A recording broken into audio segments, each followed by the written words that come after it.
NATO र इन्टरपोलको बारेमा हामीले पढ्नु पर्ने हो यसमा। अब सबभन्दा पहिला चाहिँ हामीले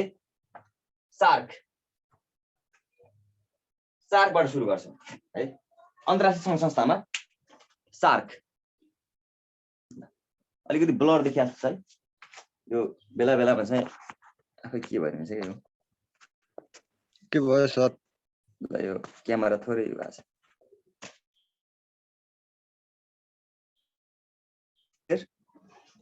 देखिया छ सर। ल सार्क के अलिकति ब्लर देख्यो भने मलाई भनिदिइहाल्नु, म उता पछाडितिर हेरेर हुन्न, थाहा हुन्न कि मलाई।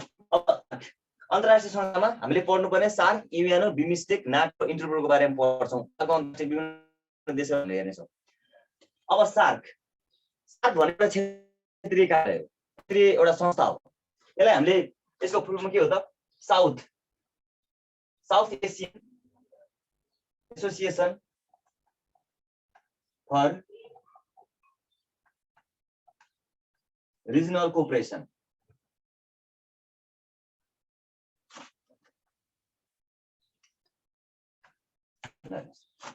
South Asian Association for Regional Cooperation, दक्षिण एसियाली क्षेत्रीय सहयोग संगठन भन्छ नेपालीमा। यो भनेको के हो त भन्दाखेरि दक्षिण एसियाली साउथ एसियामा भएका राष्ट्रहरू बीचमा चाहिँ आपसी सहयोग अभिवृद्धि गर्नको लागि, व्यापार व्यवसाय अभिवृद्धि गर्नको लागि, एक आपसमा सहयोगहरू आदान प्रदान गर्नको लागि खोलिएको एउटा अन्तर्राष्ट्रिय संस्था हो, एउटा क्षेत्रीय संस्था हो। र यस्ता संस्था, क्षेत्रीय संस्था, रिजनल संस्था विश्वमा जति पनि छन् ती संस्थाहरू सबै चाहिँ युएनको बडापत्रको धारा 52 अनुसार स्थापना भएका हुन् है। जस्तो आसियन, बिमस्टेक लगायतका अन्य क्षेत्रीय संस्थाहरू पनि छन् नि। युएनको बडापत्रको धारा 52 मा चाहिँ यस्ता क्षेत्रीय संस्थाहरू खुल्ने व्यवस्था गरेको छ। त्यसैले युएनको बडापत्रको धारा 52 अनुसार सार्क स्थापना भएको South Asian Association for Regional Cooperation. नेपालीमा के भन्छ त हामीले? दक्षिण एसियाली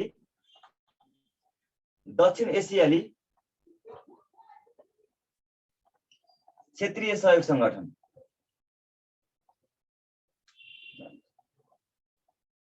दक्षिण एसियाली क्षेत्रीय सहयोग संगठन भन्छ Nepali. SAARC South Asian Association for Regional Cooperation, दक्षिण एसियाली क्षेत्रीय सहयोग संगठन। यो संस्थाको अर्को नाम के भन्छौँ त्यसलाई हामीले? Club of poor. Club of poor, गरिबहरूको घर, गरिबहरूको संगठन भनेर चिन्ने गरिन्छ सार्कलाई। क्लब अफ पुअर भनेको यस सार्कमा चाहिँ सबै देशहरू चाहिँ गरिबहरू छन्, गरिब राष्ट्रहरू भएको कारणले गर्दाखेरि यसलाई चाहिँ क्लब अफ पुअर, गरिबहरूको संगठन भनेर चिनिने संस्था पनि के हो त? सार्क हो। र सबभन्दा पहिला चाहिँ अब सार्क स्थापना गर्न कन्सेप्ट कसले आयो, त्यो कन्सेप्ट कहिले आयो, सार्क स्थापना कसरी भएको छ, यसमा चाहिँ कति सदस्यहरू राष्ट्रहरू छन्, स्थापना गर्ने बेलामा कति फाउन्डर थिए, अहिले कति मेम्बर पुगेको छ, यसको केन्द्रीय कार्यालयहरू के छ, यसको अङ्गहरू के छ, यसको बडापत्रमा के कस्तो व्यवस्था गरिएको छ, यसको शिखर सम्मेलनहरू, यसको महासचिवहरू लगायतका कुरा हामीले यसमा हेर्नुपर्ने हो है। ल यदि सामान्य परिचय हेर्नुहोस् है। South Asian Association for Regional Cooperation, दक्षिण एसियाली क्षेत्रीय सहयोग संगठन, दक्षिण एसियाली राष्ट्रहरू बीचमा आपसी सहयोग अभिवृद्धि गर्न, व्यापार अभिवृद्धि गर्न, सहयोग आदान प्रदान गर्नको लागि खोलेको एउटा क्षेत्रीय संस्था हो। युएनको बडापत्रको धारा 52 अनुसार स्थापना भएको हो। विश्वमा जति पनि क्षेत्रीय संस्थाहरू छन् ती सबै युएनको बडापत्रको धारा 52 अनुसार स्थापना भएका हुन् है। र यसलाई चाहिँ हामीले के भन्छौँ त? क्लब अफ पुअर भन्ने गर्छौँ, गरिबहरूको संगठन भनेर भन्ने गर्छौँ। किनभने सार्कमा चाहिँ गरिब राष्ट्रहरू छन् धेरै, त्यसैले चाहिँ यसलाई गरिबहरूको संगठन पनि भन्ने गरिन्छ, क्लब अफ पुअर। अब सार्कमा अब सबभन्दा पहिला चाहिँ सार्कको कन्सेप्ट ल्याउने को हुन्छ? अवधारणा है। दक्षिण एसियाली राष्ट्रहरू बीचमा चाहिँ आपसी सहयोग अभिवृद्धि गर्नको लागि एउटा संस्था खोल्नुपर्छ भनेर सबभन्दा पहिला कन्सेप्ट ल्याउने व्यक्ति को हुन्छ? जियाउर रहमान। जियाउर रहमान, जियाउर रहमान को हुँदै नि? बङ्गलादेशका पूर्व राष्ट्रपति, बङ्गलादेशका पूर्व राष्ट्रपति जियाउर रहमानले चाहिँ के गरेका थिए त? सार्कको कन्सेप्ट ल्याएका थिए। कहिले? सन् 1980 मे 2 मा। कन्सेप्ट मात्रै ल्याएको, स्थापना भएको होइन है। 1980 मे 2 मा बङ्गलादेशका पूर्व राष्ट्रपति जियाउर रहमानले दक्षिण एसियाली राष्ट्रहरू बीचमा चाहिँ सहयोग आदान प्रदान गर्नको लागि, व्यापार अभिवृद्धि गर्नको लागि, वस्तु सेवाको कम मूल्यमा उत्पादन गर्नको लागि एउटा संस्था स्थापना गर्नुपर्छ भनेर, एउटा संगठन स्थापना गर्नुपर्छ भनेर 1980 मे 2 मा कन्सेप्ट ल्याएका थिए है। 1980 मे 2 मा जियाउर रहमान, बङ्गलादेशका पूर्व राष्ट्रपति जियाउर रहमानले सार्कको कन्सेप्ट ल्याएका हुन् 1980 मे 2 मा। ल त्यसपछि उनको कन्सेप्ट बमोजिम यसको विधिवत रूपमा स्थापना कहिले भयो त सन् 1985 डिसेम्बर 8 मा। सन् 1985 डिसेम्बर 8 मा भनेको झन्डै 6 वर्षपछि चाहिँ के भएछ त सार्क स्थापना भएछ, कन्सेप्ट आएको 1980 मे 2 मा कन्सेप्ट, 1985 डिसेम्बर 8 मा के भयो त सार्क स्थापना भयो। सार्क स्थापना गर्ने बेलामा सुरुमा कतिवटा देश मिली स्थापना गरेका थिए, अर्थात् सार्कको चाहिँ फाउन्डर कन्ट्री संस्थापक राष्ट्र, सार्कका संस्थापक राष्ट्र कतिवटा छ 7 वटा र सदस्य राष्ट्र कतिवटा छ त 8 वटा छ। सार्क स्थापना गर्ने बेलामा सुरुमा त्यो सार्कको बडापत्रमा हस्ताक्षर गर्ने 7 वटा देशका राष्ट्र प्रमुख र सरकार प्रमुखले हस्ताक्षर गरी स्थापना गरेका थिए। अहिले 8 वटा भनेको अफगानिस्तान मात्रै पछि थपिएको राष्ट्र हो। त्यो कुन कुन हेरौँ त सार्कका सदस्य राष्ट्र भनेको के हो त एमबीबीएस पानी भनेको एमबाट मालदिप्स, बीबाट बङ्गलादेश, अर्को बीबाट भुटान, एसबाट श्रीलङ्का, यो बीबाट बङ्गलादेश, अर्को बीबाट भुटान, एसबाट श्रीलङ्का, पीबाट पाकिस्तान, एबाट अफगानिस्तान, एनबाट नेपाल, आईबाट इन्डिया। यो सबैलाई थाहा छ, यो सबै हाम्रो छिमेकी राष्ट्रहरू हो। यसमा त्यस्तो कुनै ठुलो कुरा छैन। हाम्रो नेपालका वरिपरिका राष्ट्रहरू नै सार्क राष्ट्रका सदस्य भनेका। एमबीबीएस पानी है Maldives, Bangladesh, Bhutan, Sri Lanka, Pakistan, Afghanistan, Nepal, India. MBBS पानी भनेको सार्कका सदस्य राष्ट्रहरू हुन् 8 वटा। मैले यो एमा चाहिँ सर्कल गरेको छु है। एमा किन सर्कल गरेको छु भनेको ए चाहिँ के हो त पछि थपिएको। ए भनेको अफगानिस्तान भनेको सुरुमा 1985 डिसेम्बर 8 मा स्थापना गर्ने बेलामा अफगानिस्तान सदस्य थिएन। तपाईले चाहिँ कहिलेकाहीँ तलका मध्ये चाहिँ सार्कको चाहिँ संस्थापक राष्ट्र कुन होइन भनेर सोधिन सक्छ। अफगानिस्तान संस्थापक होइन, पछि थपिएको सदस्य मात्रै हो। तर अरु यो 7 वटा के हो त संस्थापक प्लस सदस्य हो। नेपाल के हो त सार्कको फाउन्डर प्लस मेम्बर दुईटै हो, किनभने नेपाल सुरुमा यो 7 भित्र पर्छ। भनेको मालदिप्स, बङ्गलादेश, भुटान, श्रीलङ्का, पाकिस्तान, नेपाल, इन्डिया के हो त 7 वटा संस्थापक राष्ट्र प्लस सदस्य पनि भयो। संस्थापक भई सदस्य भइ नै हाल्ने भयो। तर यो अफगानिस्तान भनेको के हो त संस्थापक फाउन्डर होइन, मेम्बर मात्रै हो। अफगानिस्तानले सार्कको सदस्यता कहिले प्राप्त गरेको थियो त सन् 2007 मा। सन् 2007 अप्रिल 4 सन् 2007 अप्रिल 4 मा चाहिँ अफगानिस्तानले सार्कको 8औं सदस्य राष्ट्रको रूपमा सदस्यता प्राप्त गरेको थियो। ल हेर्नुस्, सार्क एउटा क्षेत्रीय संस्था रहेछ। युएनको बडापत्रको धारा 15 अनुसार स्थापना भएको है। South Asian Association for Regional Cooperation, दक्षिण एसियाली क्षेत्रीय सहयोग संगठन। बङ्गलादेशका पूर्व राष्ट्रपति जियाउर रहमानले कन्सेप्ट ल्याएका थिए 1980 मे 2 मा। उनको कन्सेप्ट बमोजिम 1985 डिसेम्बर 8 मा स्थापना भएको छ। त्यसैले हामीले डिसेम्बर 8 चाहिँ के गर्छौँ त प्रत्येक वर्ष सार्क डे, सार्क दिवसको रूपमा मनाउने गर्छौँ। हजुर सेप्टेम्बर जस्तो लाग्छ मलाई। के भन्नुभयो? डिसेम्बर सेप्टेम्बर पढाएको थिएँ सर मैले त। केसको स्थापना?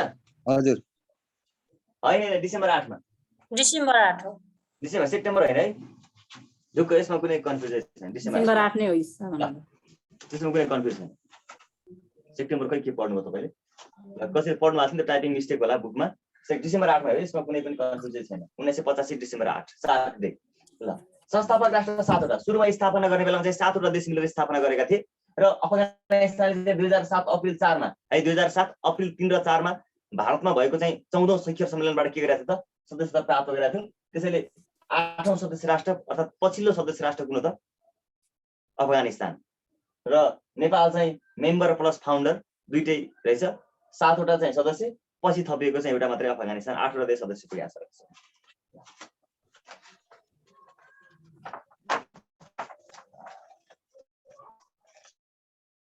अब सार्कको चाहिँ केन्द्रीय कार्यालय है, सार्कको केन्द्रीय कार्यालय हेडक्वार्टर कहाँ छ?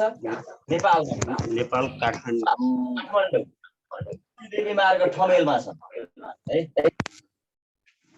अब सार्कको हेडक्वार्टर केन्द्रीय कार्यालय नेपालमा छ।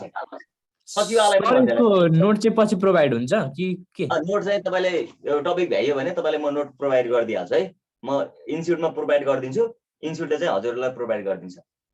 नोट छ प्रोभाइड मैले लगभग उसको त यसको त अस्ति अर्को ग्रुपलाई पढ्दाखेरि गरिसकेको छु सरहरूसँग छ होला यो टपिक सकिने बित्तिकै सरले उपलब्ध गराउनुहुन्छ नोटहरू मैले चाहिँ उपलब्ध गराउनु तपाईँहरूलाई मैले चाहिँ इन्स्टिट्युटमा उपलब्ध गराउँछु इन्स्टिट्युटले चाहिँ तपाईँहरू उपलब्ध गराउँछ है ल अब केन्द्रीय कार्यालय नेपाल काठमाडौँ ल अर्को कुरा के हो भने नोट पाइन्छ तर अर्को कुरा के छ भने नोटमा भएको कुरा र मैले यहाँ लेखाएको कुरा सेम हुबहु चाहिँ हुँदैन है यो कुरा पनि लेख्ने काम गर्नु होला जस्तो कतिपय के हुन्छ त्यही कुरालाई मात्रै सर्च भन्ने हुन्छ तर नोटमा भएका कुराहरूसँग केही न केही कुराहरू चाहिँ मिल्छ तर धेरै नयाँ कुराहरू यसमा पनि यसमा नोटमा नभएको कुराहरू चाहिँ यो मैले पढाएको कुरा हुनसक्छ मैले नभनेको कुरा चाहिँ नोटमा हुनसक्छ त्यसैले यो कुरालाई पनि लेख्ने काम चाहिँ गर्नु नोटमा आइहाल्छ नि भनेर सुनेर मात्रै नबस्नु होला फेरि सेम हुबहु नोट छैन है त्यो कुरा चाहिँ मैले अहिले भन्ने अब केन्द्रीय कार्यालय नेपाल काठमाडौँमा छ त्रिदेवी मार्ग ठमेल र सार्कको चाहिँ हेडक्वार्टर सार्कको सचिवालय नेपालमा राख्नुपर्छ भनेर प्रस्ताव गर्ने देश कुन हो भनेर सोधेको छ एकचोटि है सार्कको हेडक्वार्टर नेपालमा राख्न प्रस्ताव गर्ने देश चाहिँ पाकिस्तान हो सार्कको केन्द्रीय कार्यालय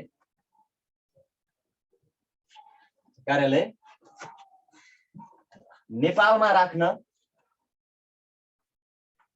प्रस्ताव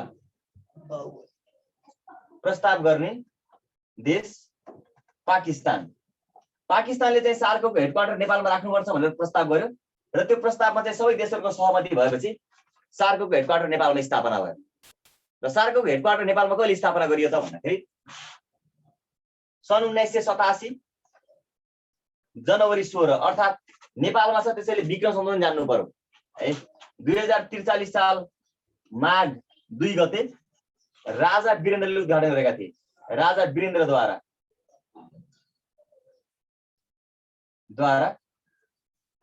उद्घाटन ल सार्कको हेडक्वार्टर नेपालमा छ सार्कको केन्द्रीय कार्यालय नेपालमा राख्नुपर्छ भनेर प्रस्ताव गर्ने देश पाकिस्तानले प्रस्ताव गरेपछि सबै देशको सहमति जुट्यो र नेपालमा राख्न सहमति भयो र सार्क स्थापना भएको 2 वर्षपछि 1985 मा सार्क स्थापना भएको छ 1987 जनवरी 16 मा नेपालका राजा वीरेन्द्रले सार्कको सचिवालयको के गरेका थिए त उद्घाटन गरेका थिए 1987 जनवरी 16 अर्थात् 2043 साल माघ 2 गते सार्कको कार्यालय नेपालमा स्थापना भएको सार्कको कार्यालय 1987 जनवरी 16 मा चाहिँ नेपालमा स्थापना भयो है अब सार्कको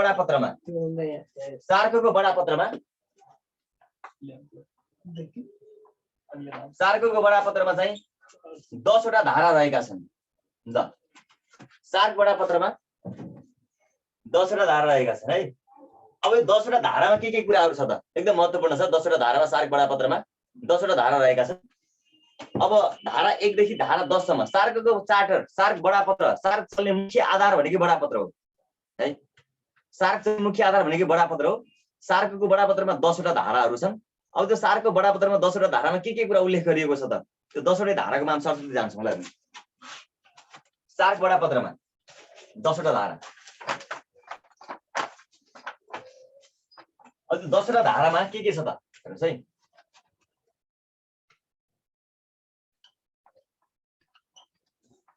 उसिरा मस्था प्रकाश विष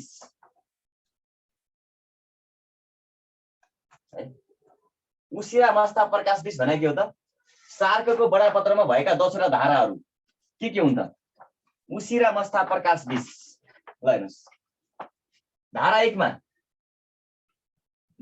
मा उ भनेको के हो सार्कका उद्देश्यहरू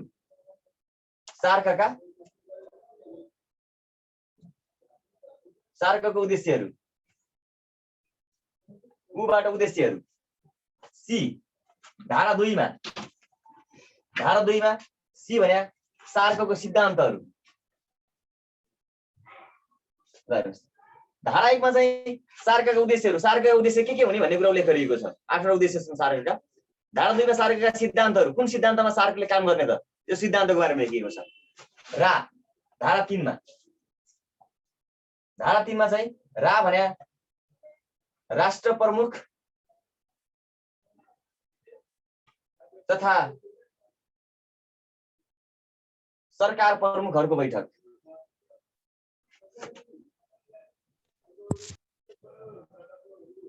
राष्ट्र प्रमुख तथा सरकार प्रमुखको बैठक भनेको यसलाई चाहिँ हामीले सामान्य सार्क शिखर सम्मेलन भन्छौँ, सार्क समिट भन्छौँ नि, हो त्यही हो। सार्क शिखर सम्मेलनको बारेमा व्यवस्था गरेको छ धारा 3 मा।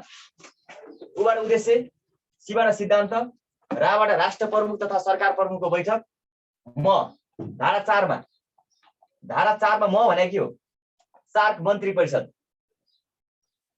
सार्क मन्त्री परिषद भनेको सार्क राष्ट्रमा 8वटा देश सदस्य छन्, त्यो 8वटै देशको चाहिँ विदेश मन्त्री, परराष्ट्र मन्त्रीहरू चाहिँ सदस्य रहने गरी सार्क मन्त्री परिषद रहने व्यवस्था पनि छ।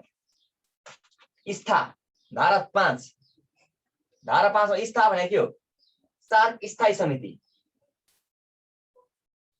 स्थायी समिति, सार्क स्थायी समिति। स्थायी समिति चाहिँ विदेश सचिवहरू हुन्छन्। धारा 6 मा भने चाहिँ सार्क प्राविधिक समिति।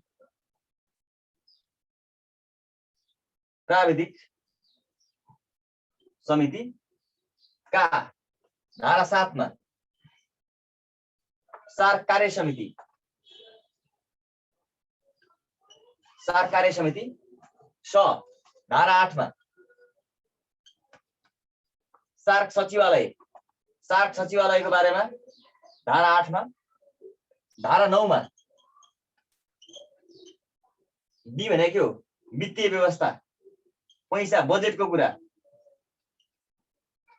र लास्टमा छ एउटा धारा 10। धारा 10 मा चाहिँ के हो त? सामान्य व्यवस्था गरेर यसरी चाहिँ सार्कको बडापत्रमा 10वटा धारा आएका छन्। उसिरा मस्ता प्रकाश बिस सार्कको बडापत्रमा 10वटा धारा रहेका छन्। उबाट उद्देश्य, धारा 1 मा उद्देश्य, सी सिद्धान्त, धारा 2 मा सार्कका सिद्धान्त, राष्ट्र प्रमुख तथा सरकार प्रमुखको बैठक, सार्क शिखर सम्मेलन, सार्क समिट पनि भन्ने गर्छौँ हामीले यसलाई है। म भने मन्त्री परिषद, सार्क मन्त्री परिषद, सार्क राष्ट्रका विदेश मन्त्री अर्थात् परराष्ट्र मन्त्री सदस्य रहने गरी एउटा मन्त्री परिषद रहन्छ। स्थायी समिति, सार्क राष्ट्रका चाहिँ विदेश सचिवहरूको चाहिँ समिति रहने गरी एउटा स्थायी समिति छ। प्राविधिक समिति, कार्य समिति, सचिवालय अर्थात् हेडक्वार्टर, वित्तीय व्यवस्था, बजेटको व्यवस्थापन कसरी गर्ने र सबबाट सामान्य व्यवस्था गरेर सार्कको बडापत्रमा 10वटा धारा छन् है। धारा 1 देखि धारा 10 सम्म यो धेरै चोटि छ। सार्कको बडापत्रमा धारा 8 मा व्यवस्था, के कुराको व्यवस्था गरिएको छ, कहिलेकाहीँ तपाईहरुले एकातिर धारा दिएर अर्कोतिर चाहिँ विभिन्न व्यवस्था दिएर जोडाइ लगाउन सोधिन सक्छ। यो उसिरा मस्ता प्रकाश बिस उद्देश्य, सिद्धान्त, राष्ट्र प्रमुख तथा सरकार प्रमुखको बैठक, मन्त्री परिषद, स्थायी समिति, प्राविधिक समिति, कार्य समिति, सचिवालय, वित्तीय व्यवस्था र सामान्य व्यवस्था गरेर 10वटा धाराहरू छन्। त्यो 10वटा धारामा के कुरा उल्लेख गरेको छ यो लेख्नु। अब हामीले चाहिँ यो भित्रका कुराहरू के हुन् त्यो पनि हेर्नुपर्छ है। ल अहिलेसम्म थोरै परिचय गएको छौँ सार्कको। सार्क भनेको एउटा क्षेत्रीय संस्था रहेछ, क्षेत्रीय एउटा संगठन रहेछ, दक्षिण एसियाली राष्ट्रहरूको एउटा क्षेत्रीय संगठन। युएनको बडापत्रको धारा 52 अनुसार विश्वमा जति पनि क्षेत्रीय संस्थाहरू छन् सबै बडापत्रको धारा 52 अनुसार नै स्थापना भएका हुन् है। बङ्गलादेशका पूर्व राष्ट्रपति जियाउर रहमानले कन्सेप्ट ल्याएका 1980 मे 2 मा, 1985 डिसेम्बर 8 मा स्थापना भएको केन्द्रीय कार्यालय नेपालमा। सुरुमा 7वटा देश, अहिले चाहिँ अफगानिस्तानले सदस्य पाएपछि 8वटा देश सदस्य पुगेका छ। 2007 अप्रिल 4 मा अफगानिस्तानमै सदस्य भएको थियो। र यसलाई चाहिँ क्लब अफ पुअर भन्ने गर्छौँ हामीले, गरिबहरूको संगठन भन्ने गर्छौँ। र सार्कको बडापत्रमा 10वटा धारा छन्। सार्कको हेडक्वार्टर नेपालमा छ। नेपालमा राख्न प्रस्ताव गर्ने देश पाकिस्तान हो। र नेपालका राजा वीरेन्द्र, तत्कालीन राजा वीरेन्द्रले 1987 जनवरी 16 अर्थात् 2043 साल माघ 2 गते सार्कको हेडक्वार्टरको उद्घाटन गरेका थिए। र सार्कको हेडक्वार्टर अर्थात् सार्कको मुख्य कामकाजी भाषा, अफिसियल ल्याङ्ग्वेज भनेको इङ्ग्लिस हो है। सार्कको अफिसियल ल्याङ्ग्वेज भनेको इङ्ग्लिस। ल सर फेरि एकचोटि दोहोऱ्याइदिनु ल, राजा वीरेन्द्रले कहिले उद्घाटन गरेका थिए सर? 1987 जनवरी 16 अर्थात् 2043 साल माघ 2 गते। 1987 जनवरी 16 सनमा, विक्रम सम्वतमा चाहिँ 2043 साल माघ 2 गते है। अब यो सन र विक्रम सम्वतको कुरा के हो भने, अब नेपालसँग प्लस अन्य राष्ट्रसँग रिलेटेड भएको कुरा चाहिँ विक्रम सम्वत र सन दुवैमा याद गर्नुपर्छ। नभए चाहिँ अब नेपालसँग रिलेटेड नभएको कुरा चाहिँ विक्रम सम्वत मात्रै पढे हुन्छ। जस्तो मेटाको निधनले भयो भन्दाखेरि 2020 नोभेम्बर 25, अब त्यो नेपालसँग रिलेटेड छैन, त्यो विक्रम सम्वत याद गरेर राख्नु पर्दैन क्या त्यस्तो कुराहरू। जस्तो माधव प्रसाद घिमिरेको निधन कहिले भयो? 2077 साल भदौ 2 गते, अब त्यो सनमा याद गरेर राख्नु पर्दैन, त्यो नेपाल विक्रम सम्वत याद गरेर पुग्छ। अब यो कुरा चाहिँ के त, अब चाहिँ तपाईँको सार्क भन्ने सार्कमा चाहिँ हाम्रो चाहिँ अब सन विक्रम सम्वत चल्दैन, सनै याद गर्नु पर्यो। प्लस नेपालमा छ त्यसैले नेपालमा विक्रम सम्वत भनेर याद गर्नु पर्यो है। नेपाल पनि सदस्य छ त्यसैले सन र विक्रम सम्वत दुईटैमा याद गर्नु होला। ल ओके, यहाँसम्म ठिक छ, म अगाडि जाउँ। ठिक छ सर, हुन्छ गर्दा। उसिरा मस्ता प्रकाश उद्देश्य सिद्धान्त राष्ट्र प्रमुख तथा सरकार प्रमुखको बैठक, मन्त्री परिषद, स्थायी समिति, प्राविधिक समिति, कार्य समिति। 8, 9, 10 नमिनेट दिन ल। 8, 9, 10 मिडिया छ। 10 मा चाहिँ अलिकति ल। अब यसमा हेरौँ है। अब यसमा चाहिँ म सबभन्दा पहिला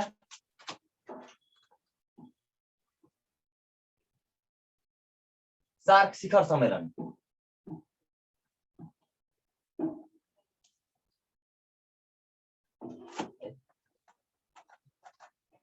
सार्क समिट।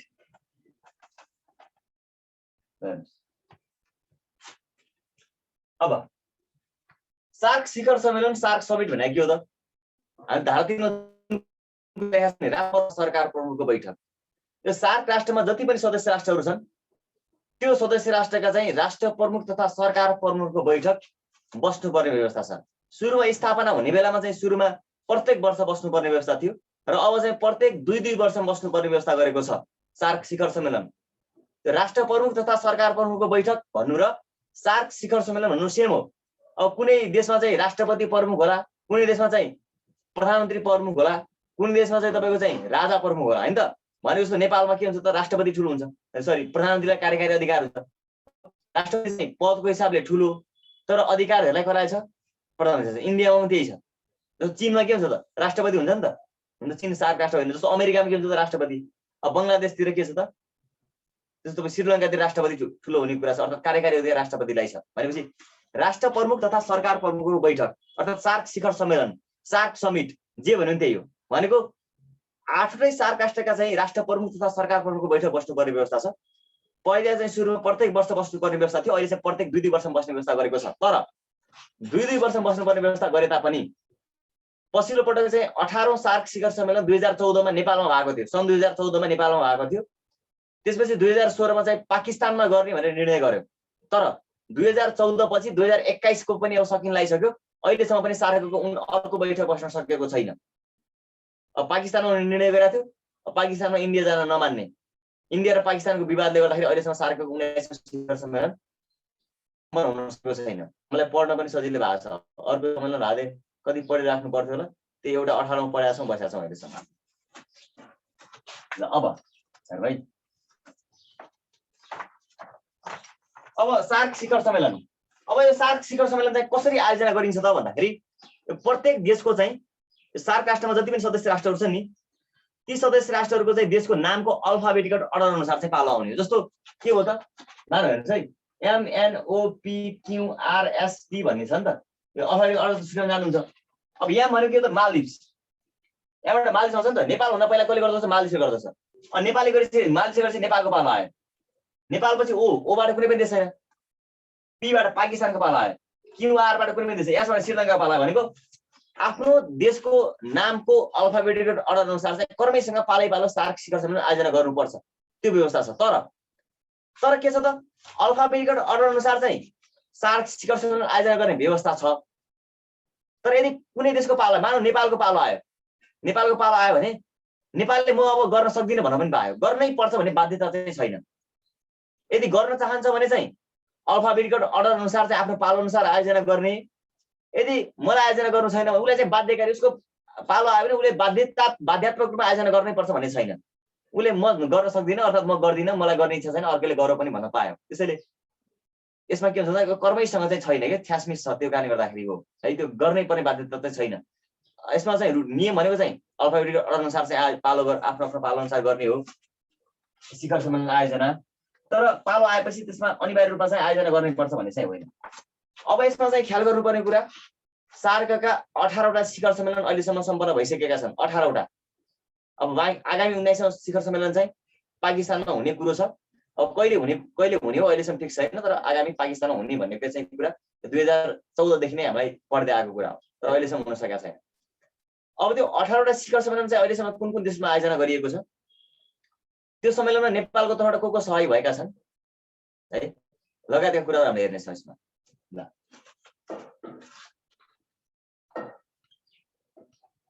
हालसम्म सार्कको 18वटा शिखर सम्मेलन अर्थात् राष्ट्र प्रमुख तथा सरकार प्रमुखको बैठक सम्पन्न भइसकेको छ। हालसम्म सार्कको 18वटा शिखर सम्मेलन सम्पन्न भइसकेका छन्, 18वटा है। अब त्यो 18वटा शिखर सम्मेलन चाहिँ कुन कुन देशमा भयो त? नेपालले कतिवटा आयोजना गर्यो, नेपालले कुन कुन आयोजना गर्यो, महत्त्वपूर्ण छ हेर्नुहोस् है। अब म चाहिँ एउटा सेट लेख्छु, यसलाई सम्झिनु होला है। यसो बनाउन मात्र म भनिदिन्छु। 3टा बी बनाउनुहोस् सुरुको पहिलो कलममा, दोस्रो कलममा 3टा बी बनाउनुहोस् है। एनपी बनाउनुहोस्, एमएस बनाउनुहोस्, एमएस बनाउनुहोस्, एनपी बनाउनुहोस्, यस भुटान, मालदिप्स, नेपाल है। यसबाट हामीलाई के थाहा हुन्छ भने अहिलेसम्म 18वटा शिखर सम्मेलन सम्पन्न भइसकेका छन्। त्यो 18वटा शिखर सम्मेलन मध्ये कुन सम्मेलन चाहिँ कुन देशले आयोजना गर्यो भन्ने कुरा थाहा हुन्छ हेर्नुहोस् है। ल पहिलो कलममा 3टा बी बनाउनुहोस् है। पहिलो कलममा 3टा बी, दोस्रो कलममा 3टा बी। के गाह्रो छैन यो है। पहिलो कलममा 3टा बी, दोस्रो कलममा 3टा बी। अब फर्स्ट रोमा के छ? एनपीएमएस, एनपीएमएस। सेकेन्ड रोमा आउँदाखेरि एमएसएनपी भनेको सम्झिनु होला। यता एमएस लाई यता क्रस गरिदिनु होला, एनपी लाई यता क्रस गरिदिनु मात्रै भने हो कि। एनपीएमएस एमएसएनपी भनेको एनपीएमएस एमएसएनपी यता यता उता यता उता गरे मात्रै हो। सम्झिनु, यसमा कुनै पनि लजिक छैन है। भनेको एनपीएमएस एमएसएनपी, एनपी लाई यसरी यता यता गरिदिनु, यता एमएस लाई गरिदिनु, सम्झिनु मात्रै। अनि यस भुटान, मालदिप्स, नेपाल सार्कको 18वटा शिखर सम्मेलन। अब नेपाल भने नेपाल भइहाल्यो, यो मालदिप्स भने मालदिप्स भइहाल्यो, भुटान भने भुटान। यसबाट कुन आउँछ? यसबाट श्रीलङ्का भन्ने देश आउँछ, थाहा छ नि सार्क राष्ट्रमा। पीबाट पाकिस्तान आउँछ, यो एन भने नेपाल नै हो, एनबाट नेपाल। यसबाट श्रीलङ्का, एमबाट मालदिप्स, यसबाट श्रीलङ्का, एमबाट मालदिप्स, पीबाट पाकिस्तान, एनबाट नेपाल। यो त भइहाल्यो। अब यहाँ के आयो? 2टा बीको कुरा आयो, 2टा बी। यो 2टा बी मध्ये कुनै एउटा बीबाट चाहिँ बङ्गलादेश हो, कुनै एउटा बीबाट के हो त? भारत हो।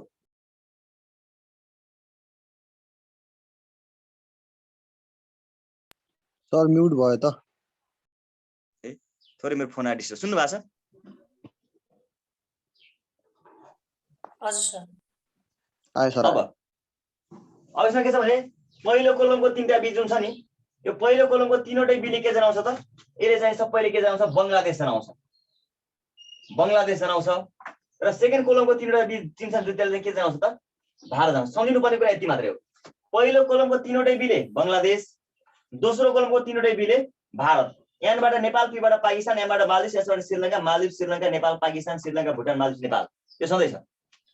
अब तपाईँले चाहिँ होइन मलाई चाहिँ 2टा बीमा सम्झिनै गाह्रो हुन्छ जस्तो लाग्छ भने तपाईँले यो बी को ठाउँमा चाहिँ मेटाएर आई लेख्दा पनि हुन्छ। इन्डिया इन्डिया लेख्नुभयो भने झन् तपाईँले त्यो बी भनेर सम्झिन नसम्झिँदा पनि हुन्छ। तर सम्झिन सक्नुहुन्छ भने पहिलो कोलमको 3वटै बीले चाहिँ बङ्गलादेश, दोस्रो कोलमको चाहिँ 3वटै बीले भारत। हेर्नुहोस् है। अब पहिलो कोलमको 3वटै बीले बङ्गलादेश, दोस्रो कोलमको 3वटै बीले भारत। अब यहाँबाट नेपाल, पीबाट पाकिस्तान, एमबाट मालदिप्स, यसबाट श्रीलङ्का आउँछ भन्ने कुरो थाहा छ। अब हेर्नुहोस् हामीले के लेख्दैछौँ त अहिले? सार्कको 18वटा शिखर सम्मेलन सम्पन्न भएका छन् हालसम्म। त्यो 18वटा शिखर सम्मेलन चाहिँ कुन चाहिँ शिखर सम्मेलन कुन देशले आयोजना गर्यो, नेपालले कुन कुन गर्यो, सबभन्दा धेरै पटक आयोजना गर्ने देश कुन हो, अहिलेसम्म सबभन्दा थोरै पटक आयोजना गर्ने देश कुन हो, अहिलेसम्म आयोजनै नगरेर राष्ट्र कुन हो, यसबाट थाहा हुन्छ सबै कुरो। ल हेर्नुहोस् अब यसरी यहाँबाट जानुहोस् है, यसरी जान्छौँ हामी यसरी। ल हेर्नुहोस् पहिलो बीबाट बङ्गलादेश, सार्कको पहिलो शिखर सम्मेलन बङ्गलादेशमा, दोस्रो भारत, तेस्रो नेपाल, चौथो पाकिस्तान, पाँचौं मालदिप्स, छैठौं श्रीलङ्का, फेरि सातौं बङ्गलादेश, आठौं भारत, नौं मालदिप्स, दसौं श्रीलङ्का, 11औं नेपाल, 12औं पाकिस्तान, 13औं बङ्गलादेश, 14औं भारत, 15औं श्रीलङ्का, 16औं भुटान, 17औं मालदिप्स र 18औं नेपाल। यसरी कर्मैसँग 1 2 3 4 गर्दै जानुहोस्। अब यहाँबाट थाहा हुन्छ तपाईँहरूलाई बुझ्नु भएको छ नि? हेर्नुहोस् है, पहिलो दोस्रो तेस्रो चौथो गर्दै 18औंसम्म गरे हो कि यो, यसमा केही पनि लजिक छैन। ल अब यसबाट सोध्ने भनेको नेपालले हालसम्म सार्कको कतिवटा शिखर सम्मेलन आयोजना गरेको छ भन्दाखेरि 3टा। एक ठाउँमा नेपालको नाम छ, दुई ठाउँमा नेपालको नाम छ, 3 ठाउँमा नेपालको नाम छ। नेपालले हालसम्म 3टा चाहिँ सार्कको शिखर सम्मेलन आयोजना गरेको छ। कुन कुन? एउटा चाहिँ तेस्रो, अर्को 11औं, अर्को 18औं। तेस्रो, 11औं र 18औं गरेर नेपालले 3वटा सार्कको शिखर सम्मेलन आयोजना गरेको छ। अब हालसम्म सार्कको शिखर सम्मेलन आयोजना नगर्ने राष्ट्र कुन हो? अहिलेसम्म चाहिँ सार्कको शिखर सम्मेलन आयोजना नगर्ने राष्ट्र कुन हो त? अफगानिस्तान। अफगानिस्तानको नाम छ है? अफगानिस्तानको नाम छ त? छैन। त्यसैले अफगानिस्तानले अहिलेसम्म सार्कको शिखर सम्मेलन आयोजना गरेको छैन। त्यसपछि सार्कको शिखर सम्मेलन एकचोटि मात्रै आयोजना गर्ने देश कुन छ अहिलेसम्म? भुटान। भुटानको नाममा एकचोटि मात्रै छ, एक ठाउँ मात्रै छ। त्यसैले भुटानले चाहिँ एकचोटि मात्रै आयोजना गरेको छ। आयोजना नगर्ने राष्ट्र चाहिँ अफगानिस्तान। नेपालले 3टा, तेस्रो, 11औं र 18औं, नेपालले 3टा शिखर सम्मेलन आयोजना गरेको छ। अहिलेसम्म सबै थाहा छ। जस्तो बङ्गलादेशले पनि 3टा गरेको छ, भारतले पनि 3टा आयोजना गरेको छ, पाकिस्तानले 2टा आयोजना गरेको छ, श्रीलङ्काले तपाईँको चाहिँ 3टा आयोजना गरेको छ, मालदिभ्सले 3टा आयोजना गरेको छ र अफगानिस्तान आयोजना गरेको छ। यहाँबाट थाहा हुन्छ जतिपट्टि लेखा छ त्यहीबाट कुन देशले कतिपटक कुन शिखर सम्मेलन आयोजना गर्यो भन्ने कुरा थाहा छ है। अब सार्कको चाहिँ 19औं शिखर सम्मेलन कहाँ हुने हो त? पाकिस्तानमा हुने हो। अब धेरै ठाउँ चाहिँ नेपाल गएको छ नि त। नेपाल 18औं नेपालले गएको छ। अल्फाबेटिकल अर्डर अनुसार पालाउने हो नि त। MN, N पछि MN O, ओबाट कुनै पनि देश P, पाकिस्तानको पाला नि त। पाकिस्तान पछि कसो हुन्छ? श्रीलङ्का, PQRS। यसरी चाहिँ अल्फाबेटिकल अर्डर अनुसार चाहिँ सार्क राष्ट्रका सदस्य राष्ट्रले आफ्नो आफ्नो पाला अनुसार के गर्छन् त? शिखर सम्मेलन आयोजना गर्छन्। अब यो सार्कको 18वटा शिखर सम्मेलन कुन देशले कुन सम्मेलन आयोजना गर्यो भन्ने कुरा थाहा पाउनुहुन्छ होला नि। अब यति थाहा भएपछि पहिलो कलममा 3टा B, दोस्रो कलममा 3टा B, NP, MS, MS, NP, S Bhutan, Maldives, Nepal, अनि यसरी 1 2 3 4 गरेर गन्दै जाने हो। केही पनि ठुलो कुरा छैन।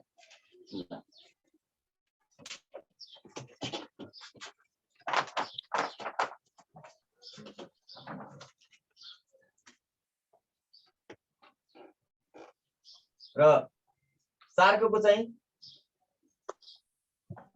19औं शिखर सम्मेलन है कहाँ हुने भएको छ त?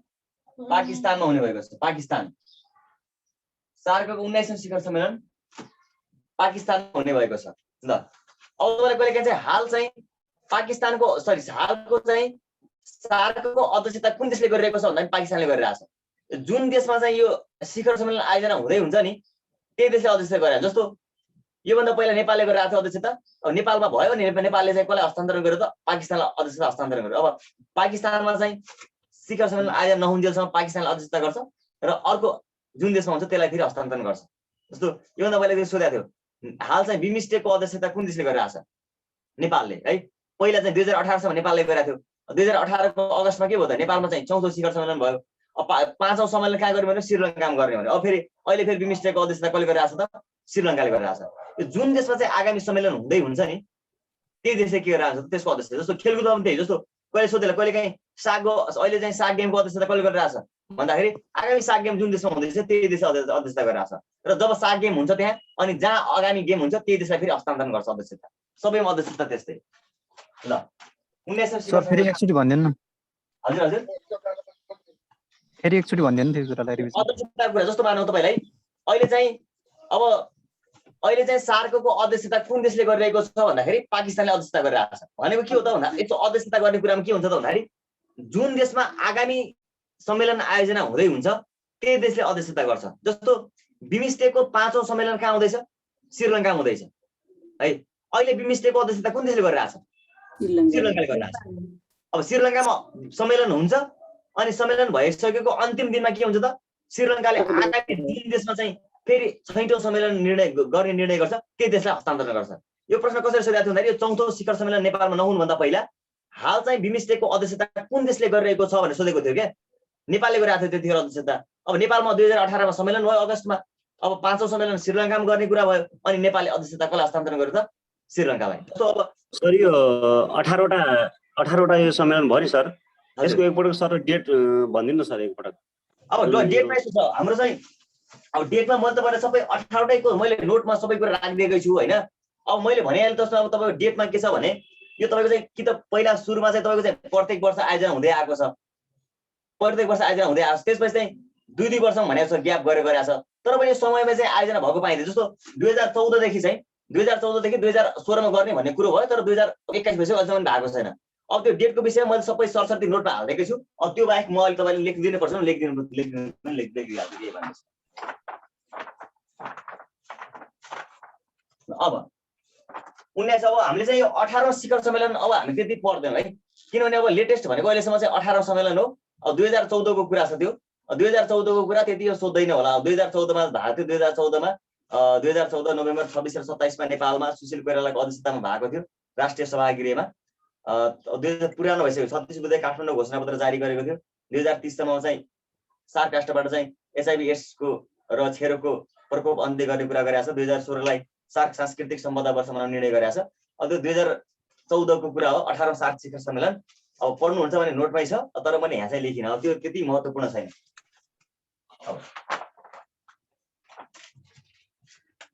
अब चाहिँ अनि सर यो डेटबाट पनि आउँछ र? कस्तो डेटबाट पनि भन्नाले यस्तो जस्तै यो कतिदेखि कतिसम्म यो सार्क सम्मेलन भयो भने यो डेटबाट पनि आउँछ भनेको। अब त्यसमा चाहिँ खास भनेको लेटेस्ट तपाईँको समसामयिक महत्त्वपूर्ण हो। जस्तो तपाईँको कुरा सोधेको छ, अब 2014 मा चाहिँ 18औं सम्मेलन भयो हो, त्यो तपाईँले चाहिँ अब 2014 को फेरिमा त्यो 2071 सालमा चाहिँ भयो विक्रम सम्वत। त्यति 2071 साल 72 सालको लोकसेवा आयोगको एक्जाममा चाहिँ 18औं सार्क शिखर सम्मेलन कहिलेदेखि कहिलेसम्म भएको थियो सोधेको छ। 18औं सार्क शिखरले कति बुँदे काठमाडौँ घोषणापत्र जारी गरेको थियो, यसले गरेको 2016 लाई कुन वर्षको रूपमा मनाउने निर्णय गरेको, यो लेटेस्ट कुराहरू चाहिँ सोधेको छ। नभए त्यस्तो पुरानो कुराहरू चाहिँ सोधेको छैन, पुरानो डेटहरू। त्यो डेटहरू त मैले सबै नोटमै राखिदिएको छु, 18औं सम्मेलनको हुन त राखिदिएको छु। तर सोध्ने भनेको लेटेस्ट कुरा चाहिँ सोधेको छ, त्यो पुरानो कुरा चाहिँ सोधेको छैन। तर नेपालको चाहिँ नेपालले कुन कुन सम्मेलन आयोजना गरेको छ, नेपालले कतिवटा सम्मेलन आयोजना गरेको छ, यस्तै एकातिर चाहिँ एक सम्मेलन अर्कोतिर देश भनेर जोडा मिलाउन चाहिँ दिएको छ। त्यो मिति अब त्यो सोध्दैन, सोध्ने 100% सोध्दैन भन्ने कुरा त भन्न सकिँदैन, अब लोकसेवाको कुरा हो। तर त्यति पुरानो मितिहरू चाहिँ अहिलेसम्म सोधेको छैन है, अहिलेसम्म चाहिँ पुरानो मिति सोधेको छैन। तर लेटेस्ट कुरा चाहिँ सोधेको छ। अब लेटेस्ट छैन कि, किनभने 2014 मा हो 18 भएको भनेको, त्यसपछि हुनै सकेको छैन। अब 21 आइज 6-7 वर्ष पुरानो कुरालाई हामी लेटेस्ट भन्न सक्दैनौँ। अब पढ्नुहुन्छ भने 2018 को सम्मेलनको बारेमा नोटमै छ, अब मैले चाहिँ यहाँ चाहिँ भनिनँ। अब सार्क शिखर सम्मेलनमा नेपालको तर्फबाट सहभागी, नेपालको तर्फबाट सहभागी। अब अहिलेसम्म 18वटा सार्क शिखर सम्मेलन भएका छन्। त्यो 18वटा सार्क शिखर सम्मेलन मध्ये नेपालबाट कुन सम्मेलनमा को सहभागी भयो त है? पहिलो सम्मेलनदेखि 18औं सम्मेलनसम्म नेपालबाट को सहभागी भएका छन् त? त्यो कुरा हेर्छु है। सबभन्दा पहिला चाहिँ एक नम्बरमा राजा वीरेन्द्र। राजा वीरेन्द्र चाहिँ पहिलो सम्मेलनदेखि चौथो सम्मेलनसम्म, र यसमा गाह्रै भयो ल हेर्नुहोस्। सार्कको पहिलो शिखर सम्मेलनदेखि पहिलो, दोस्रो, तेस्रो, चौथो 4वटा सम्मेलनको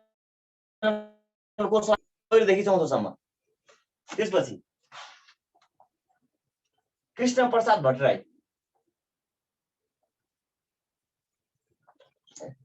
कृष्ण प्रसाद भट्टराई 5औं सम्मेलनमा।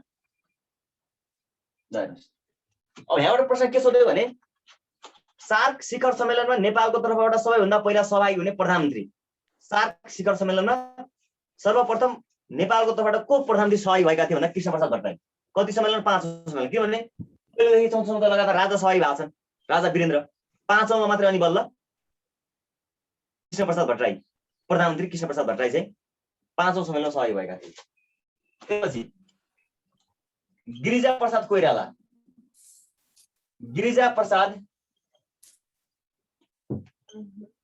कोइराला सबैभन्दा धेरै पटक नेपालको तर्फबाट सबैभन्दा धेरै पटक सार्क शिखर सम्मेलनमा सहभागी हुने व्यक्ति भनेको गिरिजा प्रसाद कोइराला हुन् है। गिरिजा प्रसाद कोइराला 5 पटक सहभागी भएका छन्। 5औं त पहिलो, दोस्रो, तेस्रो, चौथो, 5औं भइहाल्यो। छैटौंमा, त्यसपछि तपाईँको 7औं है, 8औं र 9औंमा चाहिँ अरु नै सहभागी भएका छन्। त्यसपछि 10औंमा, 11औं, 12औं, 13औं अर्कै सहभागी भएका छन्। त्यसपछि तपाईँको चाहिँ 11औं, 12औं, 13औं, 14औंमा र 15औंमा। ल हेर्नुहोस् 5वटा सम्मेलनमा छैटौं, 7औं, 10औं, 14औं, 15औं, त्यो बीचमा चाहिँ हामीले एकछिन ग्याप पुरा गर्छौँ अहिले है। ल हेर्नुहोस् अब पहिलो, दोस्रो, तेस्रो, चौथो राजा वीरेन्द्र, 5औं कृष्ण प्रसाद भट्टराई, छैटौं, 7औं पहिलोदेखि 7सम्म त हामी लगातार जानिहाल्यौँ। अब बिचमा के भयो त 8 र 9 खाली भएको छ, त्यसमा अरू सबै भएको छ। 10औँमा चाहिँ गिरिजाप्रसाद कोइराला, 11 औँ 13 चाहिँ अरू कोही सबै भएको छन्, 14 र 15मा गिरिजाप्रसाद कोइराला र 16 17 18मा अरू कोही सबै भएको छन् भनेको बुझ्नु पर्यो। अब बिचको चाहिँ ग्याप हामीले चाहिँ पुरा गर्छौँ। यहाँ 2टा, यहाँ 3टा, यो 15 पछि चाहिँ 16 17 18 3टा, यो 3टा ग्याप पुरा गर्छौँ। यसको लागि हामीले याद गर्नुपर्ने कुरा एउटा सानो फर्मुला छ। के गरौँ होला भने मलो ससुरा एमबीएस भनेर पढ्नु होला। यो मलो भनेको 2टा, यो 2टालाई चाहिँ यहाँ लेखिदिन्छौँ, 2टा ट्याक्क। ससुरा भने 3टा, ससुरा यहाँ 3टा पुरा गर्छौँ र बाँकी एमबीएस 3टा भनेको चाहिँ 16 17 18 3टा पुरा गर्नेछ। हामीले यसरी हेर्नुहोस् है, मलो ससुरा एमबीएस भनेर पढ्नु होला। अब यसमा पहिलोदेखि 4औँसम्म राजा वीरेन्द्र, 5औँमा कृष्ण प्रसाद भट्टराई, 6औँ 7 10औँ 14औँ 15मा गिरिजाप्रसाद कोइराला 5 पटक। अब 6औँ 7औँ भयो, अहिले 8औँ हेरौँ है। 8औँमा को आएको छ त यहाँ म भने के हो, मबाट मनमोहन अधिकारी।